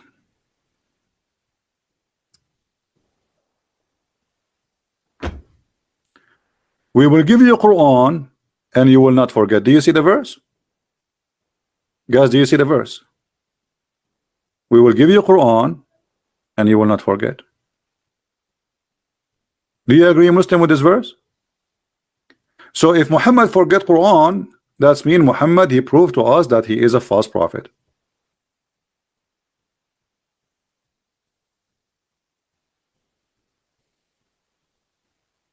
Let us see if Muhammad forgot the Quran. Shall we?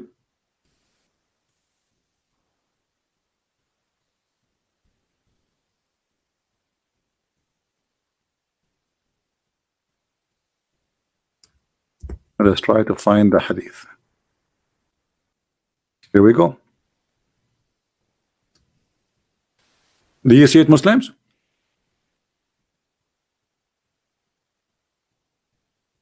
Muslim, do you see it? Does it say that your prophet, he forgot the Quran?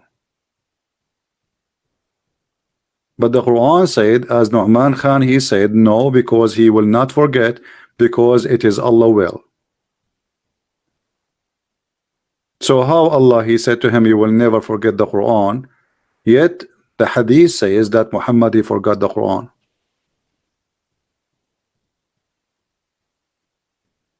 Are you there, Muhammad Khan? Are you ready to leave Islam, Muhammad Khan?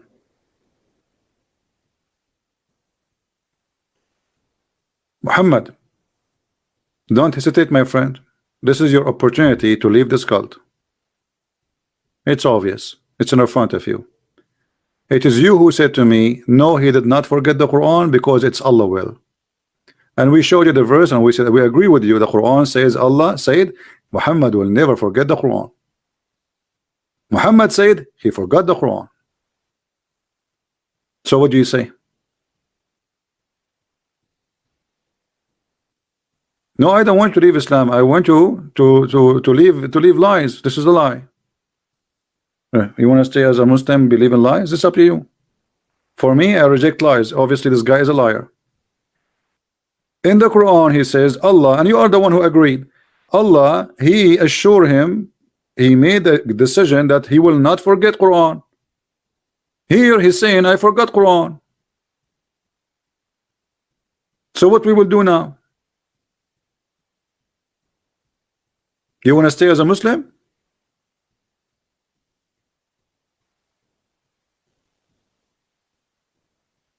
So just because you had a family, you will not leave Islam. That's not an excuse.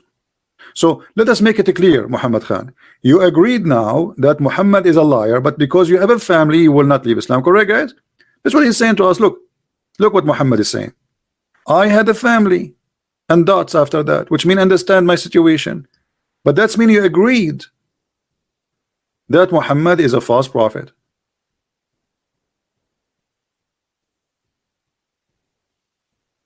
But you had a family, which mean, that will cause me trouble. So I'm not going, understand my situation. I understand your situation. But for me, by what you said, I know now that you left Islam. Correct, guys? By saying I had a family, you just agreed that you are leaving Islam. Good for you.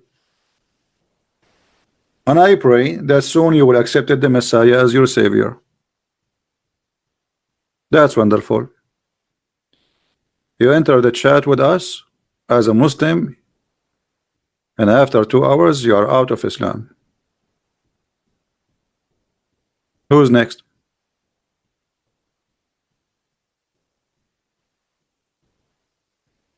Muhammad obviously is lying.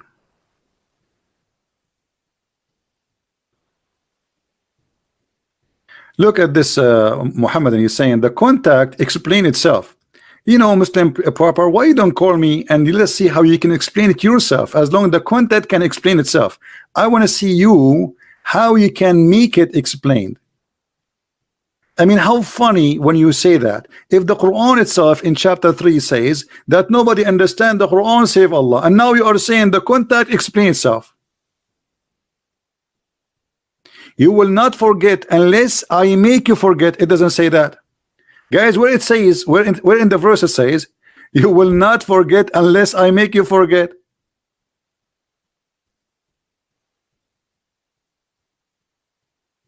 Guys, where it says that, Anybody can see me, show me where it says that Allah will make you say, will make you forget?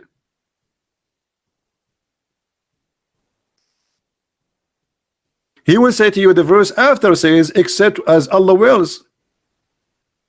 Right? But the Allah wills in the other verse, it says Allah will make all the Muslims forget. This is called abrogation. The abrogation of forgetting, by forgetting.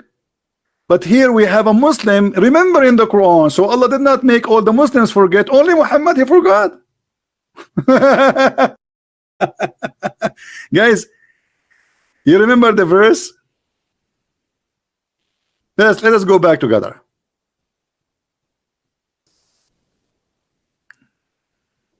Let us go back together so we can laugh.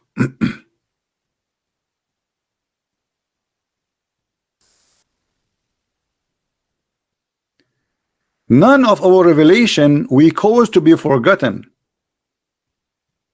Allah will cause to be forgotten to who? Only to Muhammad? Or to all the Muslims? All the Muslims. You can go and read all the interpretation. Because if only Muhammad he forgot it, then it's not abrogated, it's there. The Muslims still remember it and they practice it. So here he's talking about he will cause all the Muslims forget it. Okay. But as we see here, the one who forgot is only Muhammad.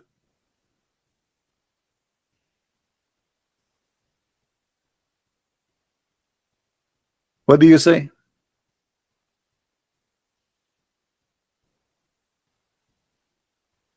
Do you want me to show you the interpretation for this verse, that this is for all the Muslims, not for Muhammad? All the Muslims will forget. The abrogation will happen to all the Muslims, not only Muhammad. Unless you are saying to me Allah abrogated verses only for Muhammad. That will be funny, isn't it? Did Allah cause all the Muslims to forget in this verse and abrogated the Quran for all the Muslims or only for Muhammad?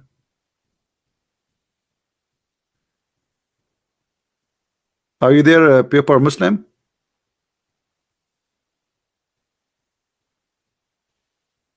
Was this abrogation only for Muhammad or for all the Muslims?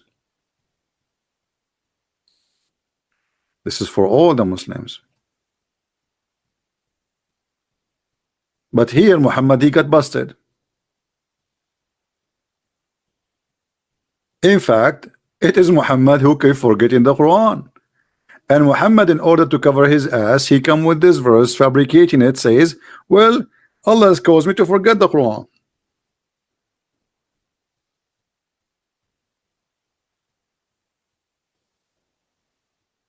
Right?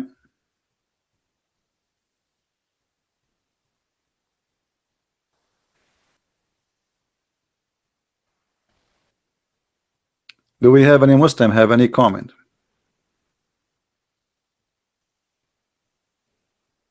Fahim is saying, don't forget, we Muslim don't forget what Allah brought down to us. Okay, Fahim, I want you to recite for me the verses of breastfeeding for adult 10 times. Guys, Fahim, he said to me, let us see how Fahim is Fahim. Fahim in Arabic mean we have another gentleman who left Islam too. His name Abdullah Hussein. He said, I am also an ex-Muslim. I left Islam a while ago and now I am studying the Christian faith, and we are happy for you, my friend. Now we go back to Fahim. Fahim, he said, let us see where Fahim, what he said. He said, we Muslims, we don't forget. Let me see where he said that. Hold on. Fahim. I mean, his name is funny because Fahim mean a wise man. I cannot find his text. It's run. There's hundreds of texts. Anyway, he said, we Muslims, we don't forget what Allah sent down, but the Quran says, no, you forgot. Don't you see? Allah calls you to forget the Quran, Fahim. Are you saying Allah is a liar? Fahim, he said, we Muslim, we don't forget what Allah he sent down to us. The Quran says, you are lying. Muhammad Khan is an ex-Muslim too. Wonderful. Muhammad Khan, he decided to leave Islam. Okay. Look like today we have a wave of people leaving Islam. That's wonderful. All right. Who is next?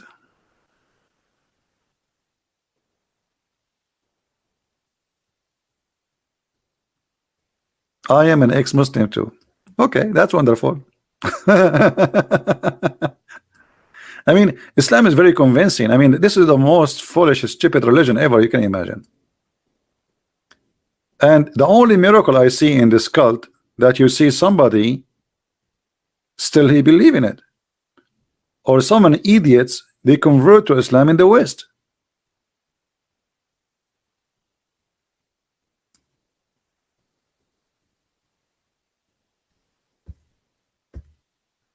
Do we have any Muslim would like to? I don't know. Are we out of Muslim today? All of them, they left Islam. Fahim is next. Fahim is next. But Fahim is slow. The food he's eating is not helping.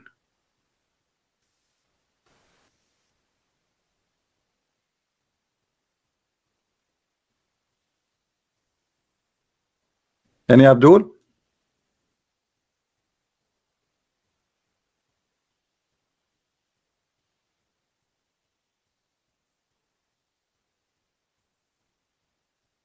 This verse alone is enough to prove Muhammad is a fake prophet.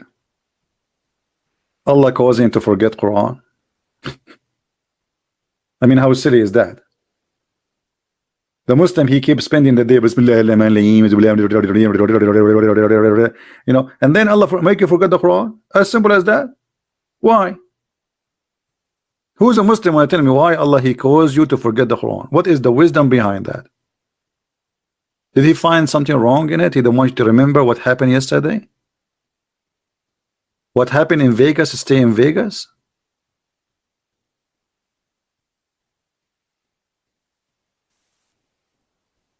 CP, use your brain. The verse is saying that the verses will not be lost unless Allah will it. Hold on. Where it says I will not be lost unless Allah will it. Guys, what is that? And why? This is the question. I will go with you. Just to show you how smart the Abdul are. Okay. I will analyze the statement of this man, this Muslim. Solomon, player 666. He's an antichrist. All right. Wonderful. Use your brain. The verse is saying that verses will not be lost unless Allah wills it. Question. I'm going with you just for the sake of love. Why Allah want you to forget the verses? That is the most stupid statement ever. Allah, he gave you a verse, yet he wants you to forget the verse. And then the verse is not saying that Allah will give all the Muslims magical memory. Muslims had to learn and remember. Now, hold on. So how you say you Muslims, you say to us that we Muslims, we preserve the Quran in our chest. You just prove to me that you Muslims, you lie to us, because now you are taking the opposite defense. You are saying to me, no, we Muslims, we forget. Allah did not give us an extreme memory. We did for guys, is what he's saying? He is trying to convince us that we Muslims, we forget Quran. Okay, thank you. But this is totally the opposite of what you say. If we change the topic, if we say to you, was the Quran preserved? You say, yes, it's memorized it, brother. We memorize it. Allah never wrote the Quran. How you get the Quran? You say, we memorize it. But now you are saying to me, well, we Muslims will forget the Quran. And this is what we are saying.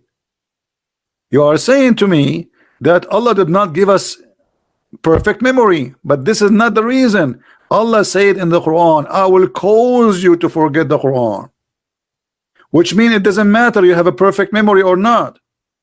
I will cause you. He will not cause you to forget all the Quran. He will cause you to forget the Quran he don't want. How you can answer that? Why Allah want you to forget the Quran? It's not you forgetting the Quran. It's Allah causing you to forget the Quran. Guys, does it say or cause to be forgotten? Does it say that? So we as a human, we forget. That's normal. That's true. But this is not about normal things happen to people. This is about somebody. His name is Allah. He will cause you to forget the Quran. The question why?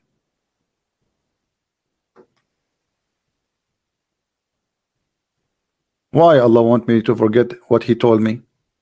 So Allah, He come to me and He says, my name is Dakanai, and I'm going to teach you teeth kebab. And today we are going to give you the recipe of how to make hummus.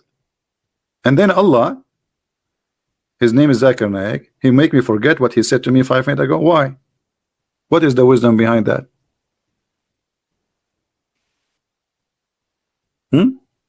If the wisdom is abrogation, there's many verses in the Quran abrogated and they are not forgotten. Why there's verses He wants you to forget, and what are they? And now how we know what is forgotten and what is not? How we know what is abrogated and what is not? Does the Quran have a list of what is abrogated? No.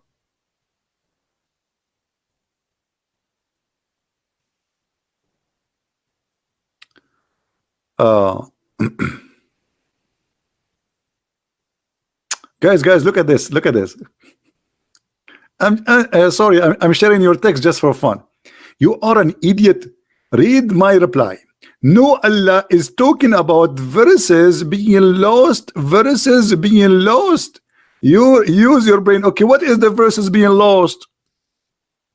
I mean, who is the stupid here, guys? This guy keeps saying to us, verses being lost. You just said, guy, did he say verses being lost? Did he just say verse being lost? That means the Quran is not preserved. This is your words. This has nothing to do with people. Is it the Quran given to the people? Who is the one who lost them? Allah?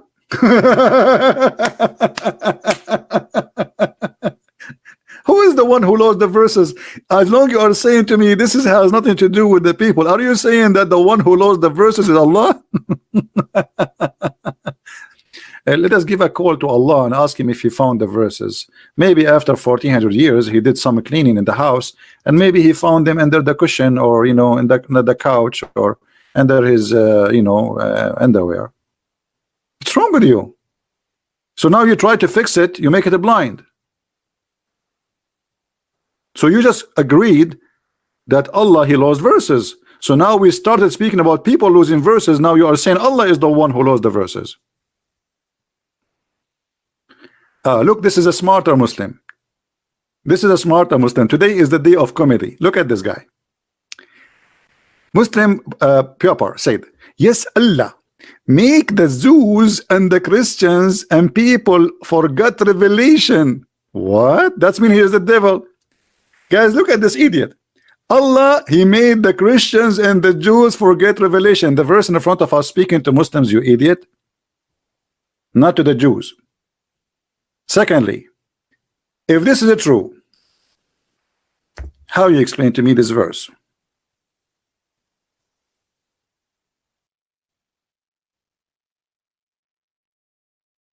And everybody will be laughing at you in a second.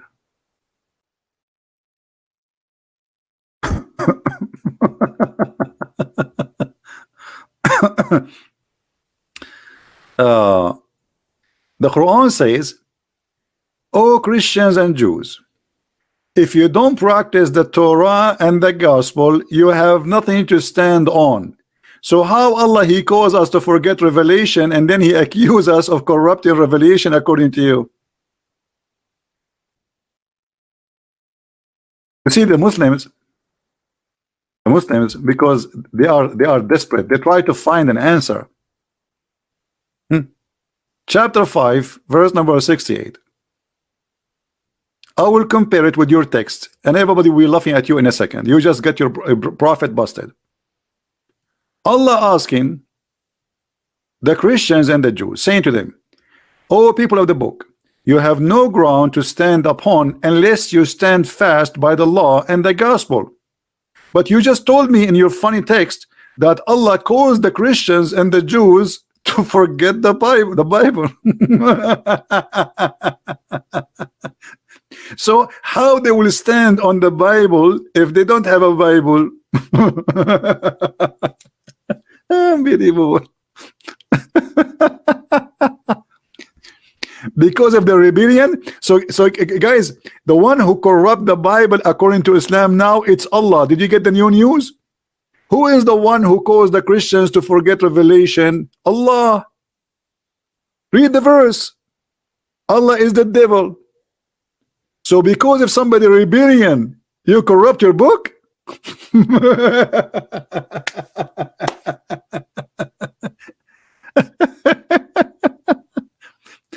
And at the same time, Allah is saying to the Christians and the Jews, you better follow the book, but he caused them to forget the book.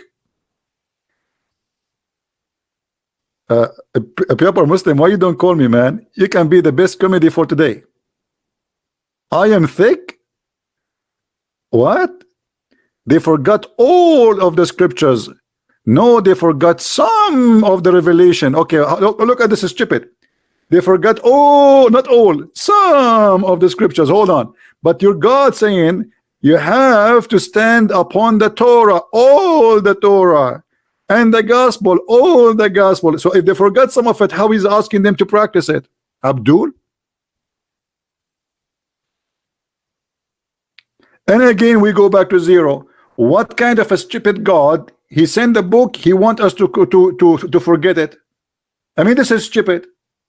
Secondly, the verse we are seeing in front of us have nothing to do with the Christians and the Jews, and you are a big fat liar. And this is my challenge for you. Show me one interpretation saying that this is about the Jews and about the Christians. This is not about abrogation of the Quran. Can you? Shall we? Hello? Hello? You see, I honestly feel so sorry for Allah. I mean, he could not get any high intelligent being to defend his cult.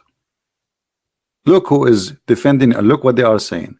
They try to defend him, but they expose him and they get him busted. And Allah now is suffering because of the stupidity of those answers. He claimed that those verses is about the Christians and the Jews.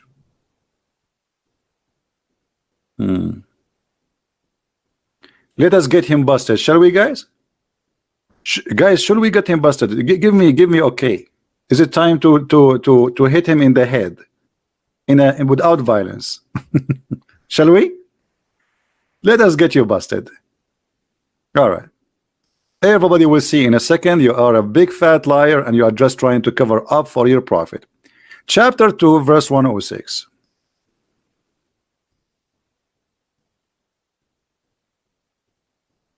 Everybody will be laughing at you in a second. This is for the Christians and the Jews, huh? Allah, he made forget the Christians and the Jews some of the scriptures. Read with me, you coward liar. When the disbelievers began to degrade, to write the matter of abrogation, saying, one day Muhammad he enjoined his companion with one thing, and the second day he forbid it.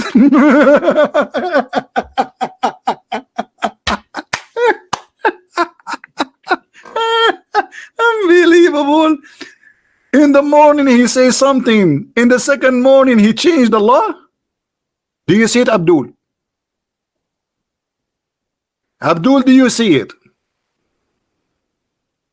You did lie to us and you said this is about the Christians and the Jews. Hello? Who won the reference, guys? Who won the link? Who won the link for this garbage? Who want to save it? Show them how stupid, how liar he is. There's no way God will change his mind in 24 hours. He make a law in the second day in the morning he change it. Is it me who's saying that? This is your Jalalain. This is the official government website of the Kingdom of Jordan. And this is Tafsir al-Jalalain, one of the highest scholars of Islam. When the disbelievers, they began, which means they make fun of Muhammad in the matter of abrogation. What abrogation? The guy, he's saying something one day, and the second day he says something else. One day he approved it, the second day he forbid it.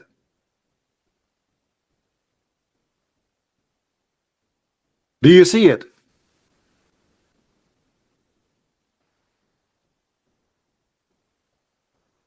Hello, pure Muslim. What happened to you? Are you in the oil change shop now? Are you going to change your oil? Jalalain is interpretation, but however, they are telling you what is behind the story. What happened to Muslim Abdul, who lied to us, says this is for the Christians, Allah made them forget the Bible. And not only that, you liar, the Quran says in chapter 5 verse number 14 that Allah will punish us because we forgot, not because he caused us to forget. Let us get you busted, Abdul liar. This is in chapter 5. Let us go there.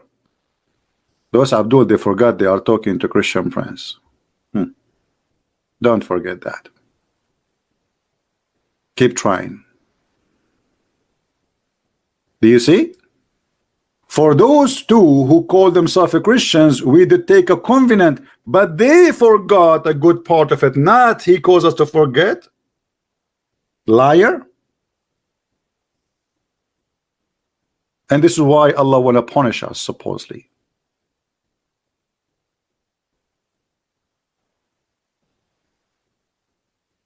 You were talking about gay sex. Okay, where is in the Quran the verse talking about gay sex? Abdul, I mean, how stupid you are. In the whole, since I started my program until now, I did not mention the word gay. Correct, guys? So now to cover your ass, because obviously you are maybe one of those, you make it about gays. What gays? What does this have to do with our topic? And I will go with you. Show me in the Quran where Allah calls you to forget the verses about gays. I want to go with you, brother. Never. If we go in the Quran, we will find that your God Allah, he made it clear that if there is somebody is a gay brother, you spank him with sandals. Is that true? Let us go to the Quran and let us go to the interpretation too. All right. Allah make you forget the verses about the gays. Where? They are there. Obviously you are stupid. You don't know what you are talking about. Be careful, be careful. You are talking to in the presence of Christian prince. Be careful, my friend. All your prophet stupidity is here. Huh? Okay. Let us laugh together. This verse is about the lesbian.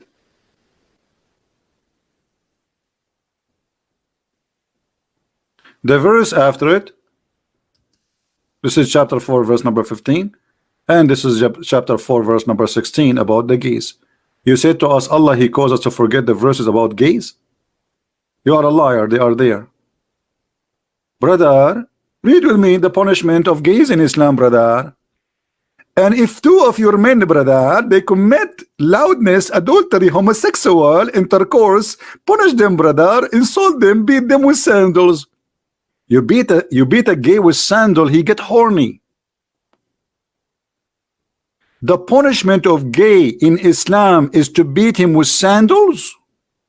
And you just told us that Allah made you to forget the verses. Where? They are here. Hello? Hello?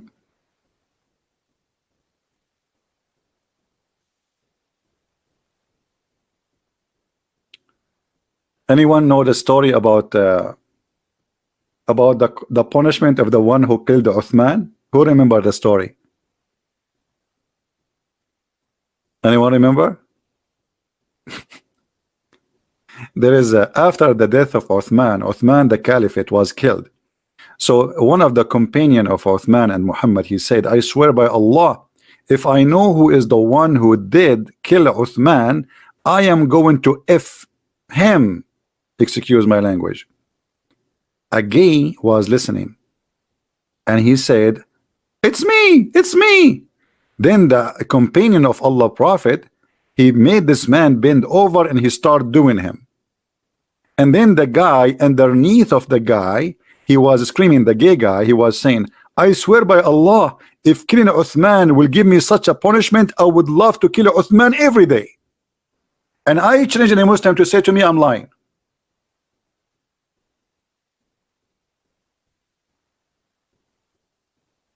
Hello?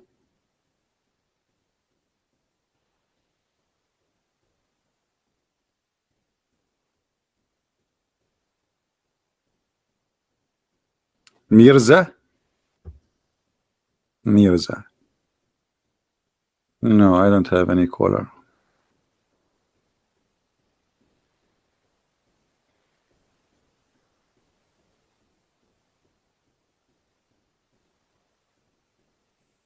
Hello? Do we have any Mayday, Mayday?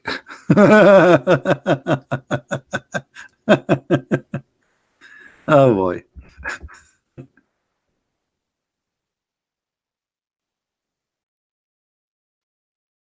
You know, one of the reasons the Muslims don't debate me is me being me. Which I mean, how they can debate such a person like me?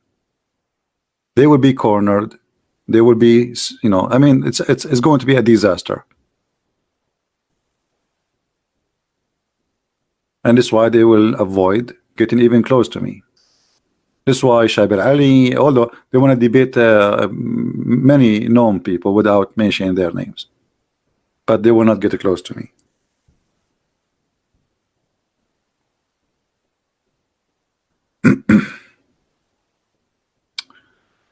All right.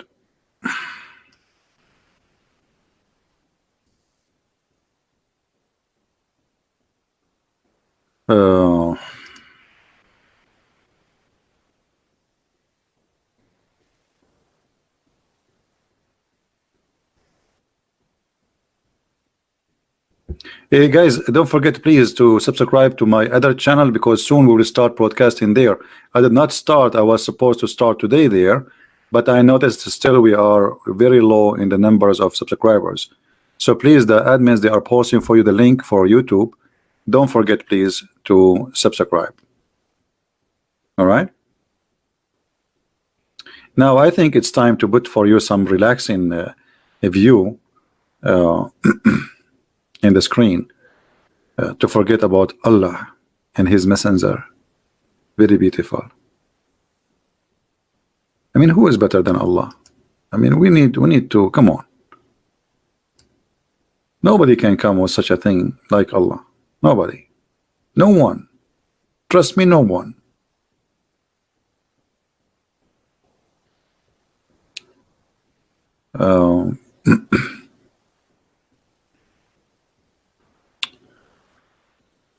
Where?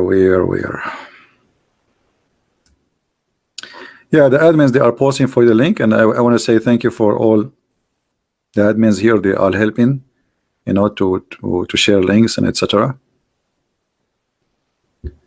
So do we have any Muslim would like to say anything? Okay, let us change the topic. Guys, let's change the topic. Let's give an opportunity for the Muslims to give us like give them opportunity to prove to us Islam to be from God. You know what I mean?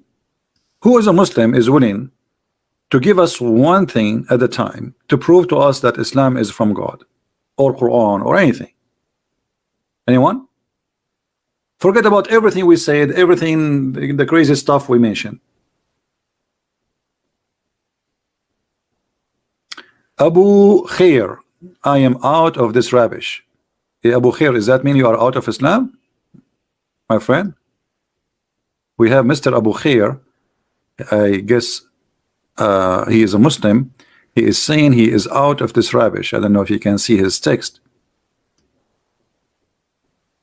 Are you out of Islam, my friend?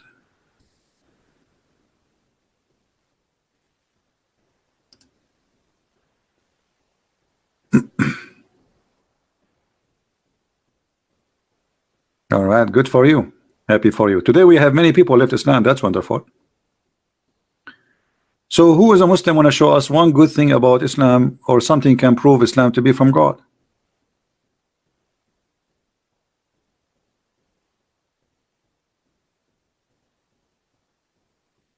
He called the chat. I don't know. Maybe he don't mean that. I don't know. Who is a Muslim want to show us one good thing proving to us that Islam is from God? Who can do that? You see, forget about everything. I'm giving you opportunity now to prove to us yourself. See, even the bus here is going crazy. Any Muslim?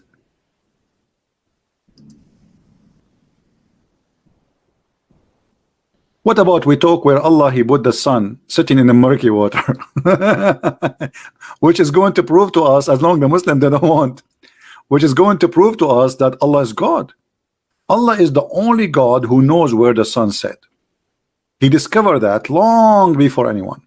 He discovered that the sun set in the murky water. And by the way, I am an Arab, and I say to you, I saw that with my own eyes.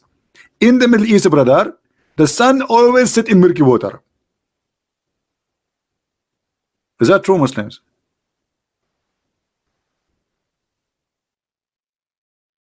Does your Quran says the sun set in the murky water?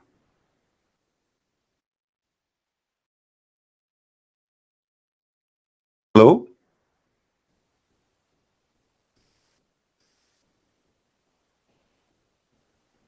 And by the way, if you look at the video on the screen, you will notice that the sun is getting close, by the way. I mean, obviously, the sun is almost there in the murky water.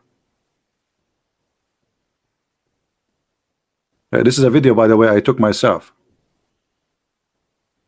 with the slow motion. Do you like the slow motion, guys? The slow motion is nice, beautiful. And Islam is very, very slow. You can prove it. Prove what? Solomon, what you can prove? Guys, hold on. Solomon, he said he can prove it. You can prove what, Solomon?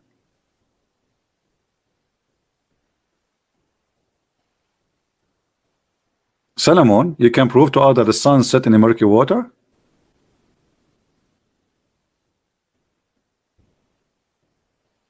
Hello?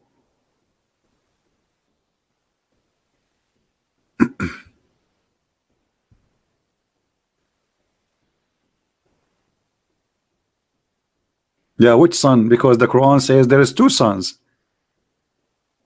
There is two east and there is two west. Have you ever heard of a God? He knew this, that there is two suns. There's two east and two west.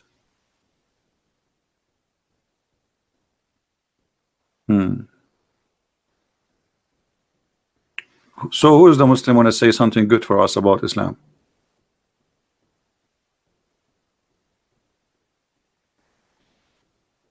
Will make them forget? Where it says will make them forget? Hey guys, either this guy is a stupid or he is a stupid. Where the verse says what? It says will make them forget. He will make them forget. Okay, okay. Allah will make them forget. Who will make them who? We go back to zero. Hold on. We go back to zero.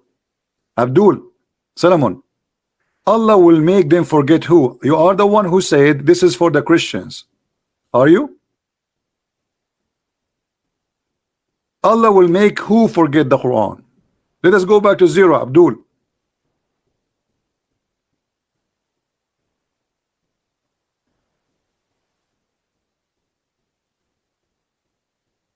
And why?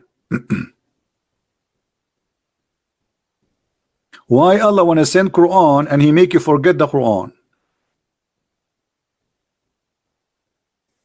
The reference proving you to be a liar. It says this has happened to Muhammad.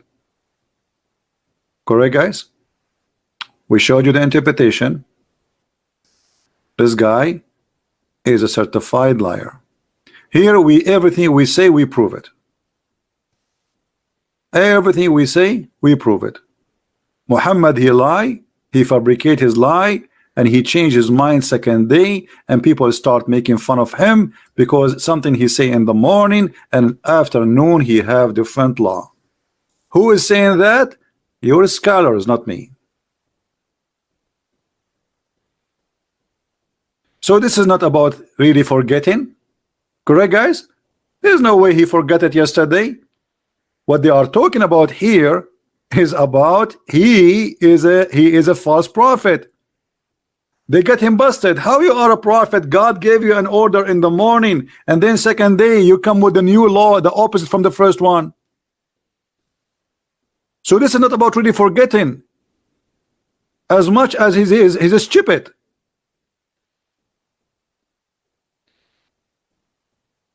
Your God, he gave you a law yesterday, and then the second day you give a new law, the oppose the first law. Why? It doesn't say after a century, it says the second day. Do you see it, guys? Guys, does it say that, or I'm making things up? Read with me. When the disbelievers began to drive the matter of abrogation, saying that one day Muhammad enjoins his companions to one thing, and then the next day he forbid it. So in the morning he says do mut'ah, in the afternoon he said don't do mut'ah, in the morning he said don't marry Christian women, in the afternoon he say marry Christian women. Allah forbid you, brother. Allah forbid you from doing mut'ah, brother. But yesterday in the morning, brother, Allah allow us to do mut'ah.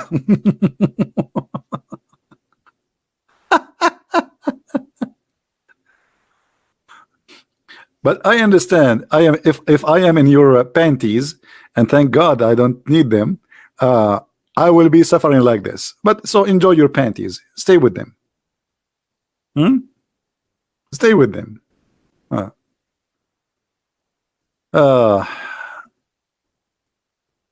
Okay, what?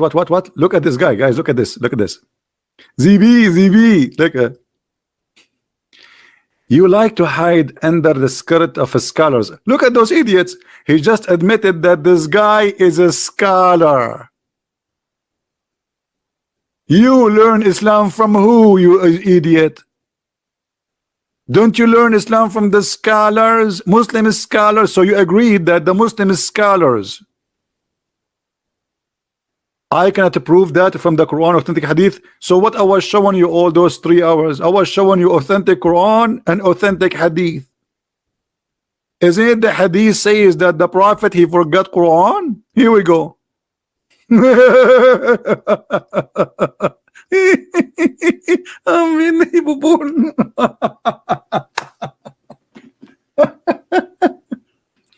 You are hiding under the skirts. No, I'm hiding under the skirt of Muhammad. By the way, do you know that your prophet he used to wear the skirt of Aisha too? Yes, and now I'm hiding under his skirt, Aisha's skirt. I don't want to tell you what I can see, brother. You don't want to know. Is that a hadith? Is it authentic hadith or not? Is this hadith authentic or not? Muhammad forgetting Quran.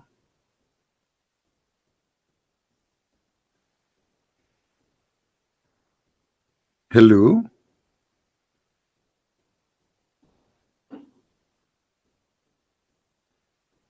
Hello?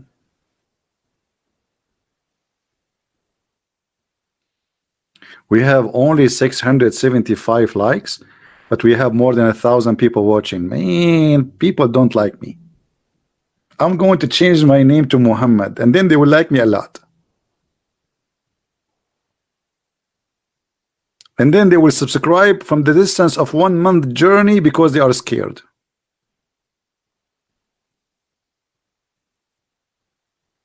Is that authentic hadith, Abdul, or it's not authentic hadith? What happened to this guy? He's dead. He's searching Google. You have humiliated me. Why? Did you break my teeth? The same as what happened to your prophet? He hid between the legs of Aisha. How your prophet can read the Quran if you have no teeth? I mean, this guy, he lost his teeth from the beginning of the time he claimed to be a prophet. Imagine you want take your teeth off and let us see how you can recite the Quran. A prophet, his God could not protect his teeth, but yet he had to recite the Quran. Hello?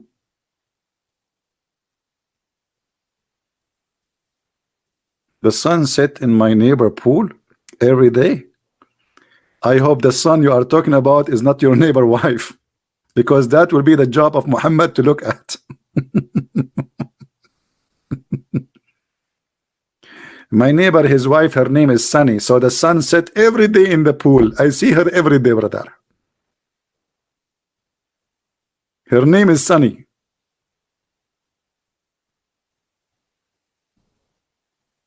And Abdul.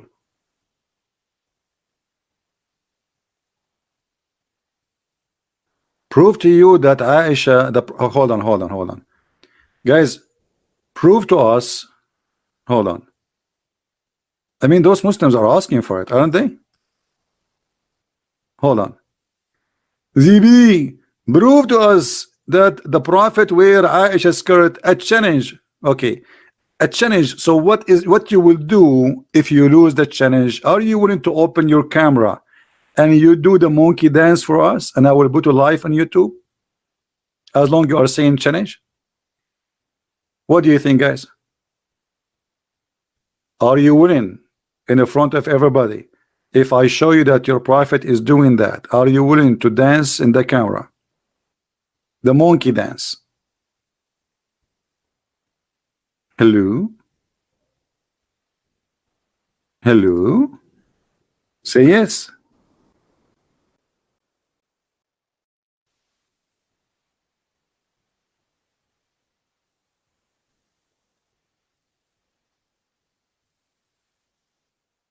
Did he say yes?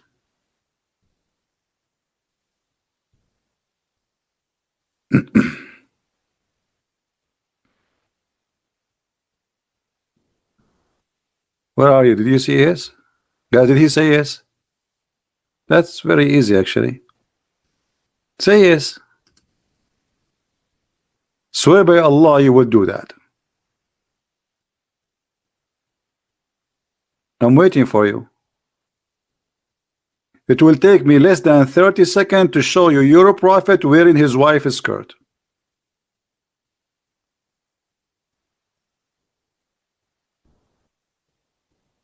Hello? Look like you are not sure.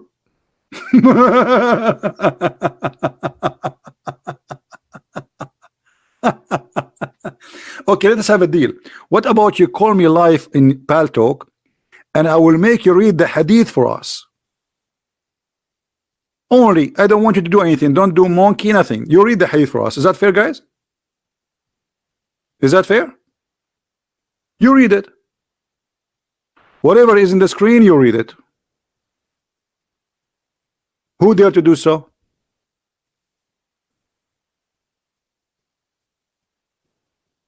I mean, what kind of a challenge those people? They don't dare to keep their challenges. I'm here. I'm giving you opportunity to call me live and, you know, explain yourself. They don't dare.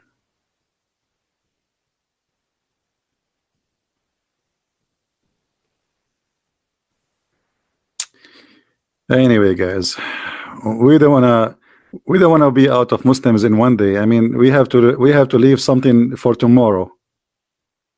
I don't like to talk to you anymore. Did you tell your mom about that? Be honest with me. Did you tell your mom that you don't like to talk to me anymore? Please tell me the truth. Did you tell your mom? I told my mommy I don't like to talk to you anymore.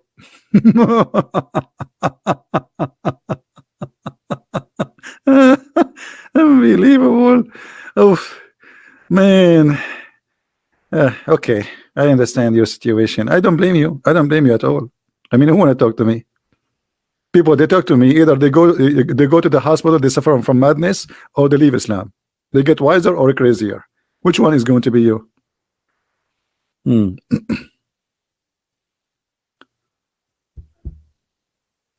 Anyway, guys, again, don't forget to subscribe for the other channel. The admin, they will post for you the link.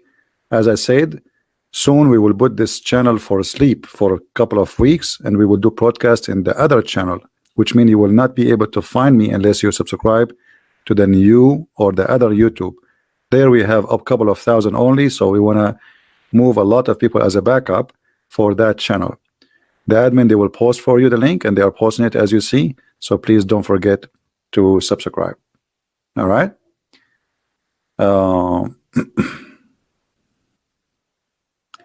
Yeah, well, the sun sit in the murky water, and we have to be honest. By the way, there's a very well-known scientist from Japan. He proved that.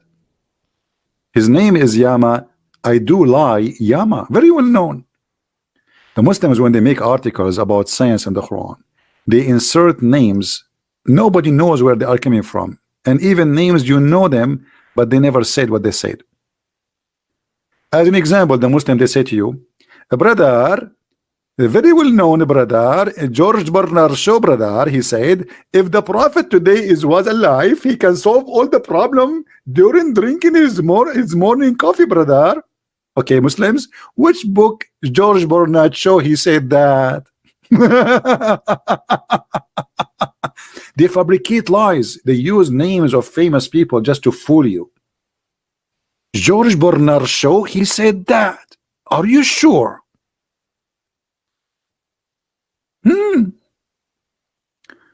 Okay, well, maybe a year or 10 years or 20 years, God knows, Christian Prince, he will die. And then the Muslims, they will say, Christian Prince, yes, he was attacking Islam, brother, but a second before he died, he put his middle finger up and he said Shahada. I will not be surprised if they do that.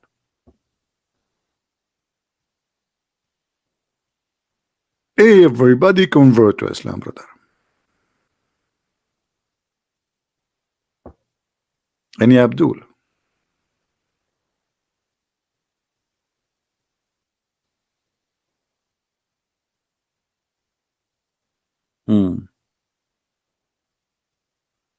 Do you know the guy, his name, I forgot his name. I used to watch him when I was a kid. They have him in TV in the Middle East. Captain Cousteau, you know, like they dive in the ocean. So I used to watch his program. The Muslims, after this guy died, they made him convert to Islam.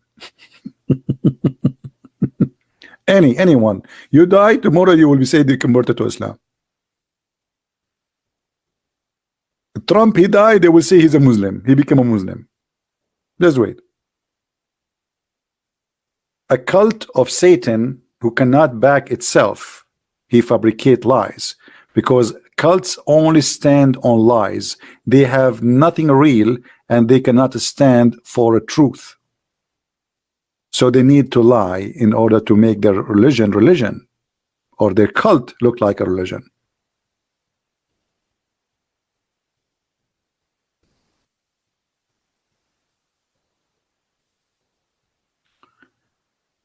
Any Abdul?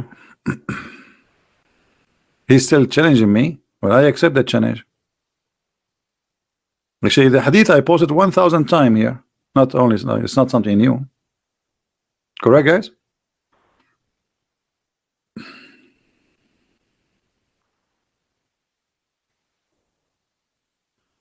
And actually, the hadith is just right in front of me. It's in front of me in the screen, waiting for the Abdul to dare to say yes. Hello. And because he knew that what will happen, he will not call me.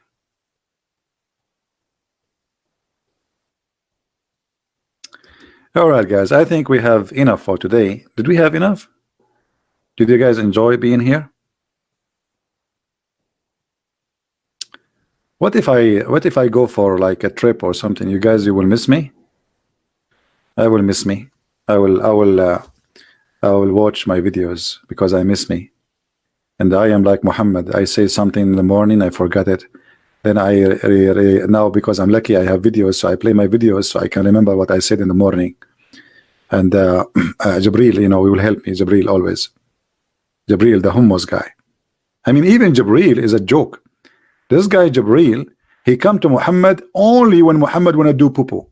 Have you ever heard of a God? He sent his angel to his prophet when he is doing poo-poo. I mean, can't you wait? I don't want to see Jibril in the bathroom. I mean, leave me alone. Imagine, let me show you, because they will say he's lying. Imagine you are now a prophet of Allah, and Jibril is coming to deliver you something. When he wait 24 hours all day, he don't come to you. The second you go out to go to the bathroom, now he want to talk to you. I mean, this is not even fair. This is chapter 1, verse number 1 in the Quran, brother. The book of Asbab al-Nuzul, which means the reason for the verses to come down. Read carefully, brother. Read carefully. What a drama. It says that the messenger of Allah, Allah bless him, whenever he went out, which means to do, excuse me, to do poo-poo, he used to hear someone calling him, "Oh Muhammad." And whenever he heard this, he used to flee, like, you know, like, what the heck? Why the prophet he flee? Oh, you guys didn't see the screen? Oh, sorry, I apologize. You didn't see the screen. Jibril did not inspire me. He just did. Do you see it? I mean, obviously Muhammad is a prophet. Look at this. The guy, Jibril come to him only when he want to do poo-poo. Muhammad unzip, zip. He said, zip. And then he heard the voice, "Oh Muhammad." And then what Muhammad he do, brother, when he hear the voice, he flee. Have you ever heard of a comedy show like this? Even Charlie Chaplin cannot do that. Charlie Chaplin, he go out to do poo-poo, he hear a voice, says to him, "Oh Charlie." And Charlie like, and he start running with his shoes going in opposite direction. So it's for sure Prophet Muhammad is a prophet. Hey Muhammad, you saw and you heard the angel many times before, so now why you are running? Anybody can tell me why he's fleeing? Why? I wonder how. I wonder why. You told me about the blue sky and all what I can see. Muhammad fleeing around me. I turn my head up and down. I turn it around, and all what I can see, the prophet fleeing from me. I think this song actually written for Muhammad case in that day. Muhammad, he heard the voice. He turned his head. I turn my head up and down. I turn it around, and all what I can see, a lemon tree, nothing around me. I mean, isn't it obvious? It's written for the prophet story. What an inspiration. Unbelievable. Very beautiful. Now, I'm going to finish for today, and I need to make some tea. Who want to drink some tea with me? I wish really I can. I'm sure many of you are good to have a good time with you, and we will, like, you know, we to be together. But sadly, you know, Jibril is not bringing us the flying carpet where I can send it to you and he can bring you over here. And you know who used to own the flying carpet? Anyone knows? Who used to own the flying carpet? Anyone remember?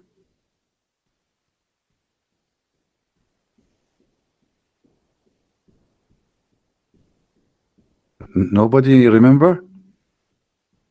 Solomon. This is all the news. It's my dad, brother.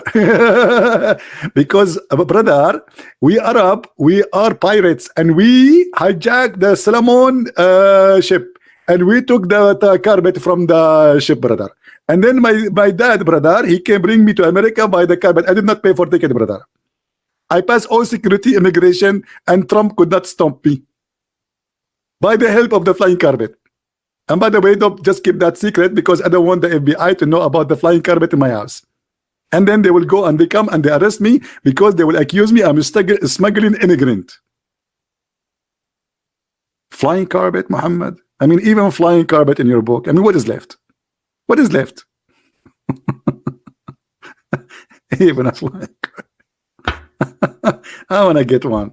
I am desperately in need of a flying carpet, so I will not pay for airplane ticket.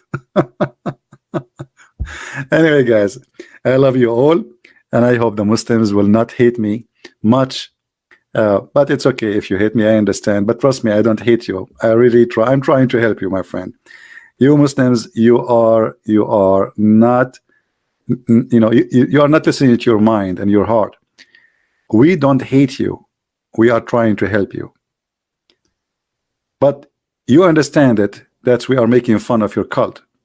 But what I can do, it's a stupid thing. And I believe the only way to wake up somebody sometime is comedy. To show him how silly what he believes in.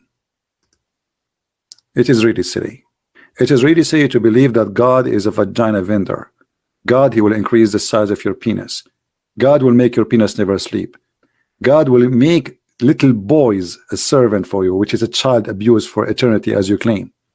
Cannot be God. God is about justice, and it's not justice to give me women for sex and boys to serve for eternity just because I believe in God. God is not stupid who says stupid things as we see in the Quran. There's no ethic, there's no intelligence, there's no wisdom, there's nothing but abuse and violence and madness. And this is why we reject the cult of Islam. Thank you very much, guys, for being here. May the Lord bless you. Christ is Lord, Islam is false, and we will see you soon again. Thank you. Take care.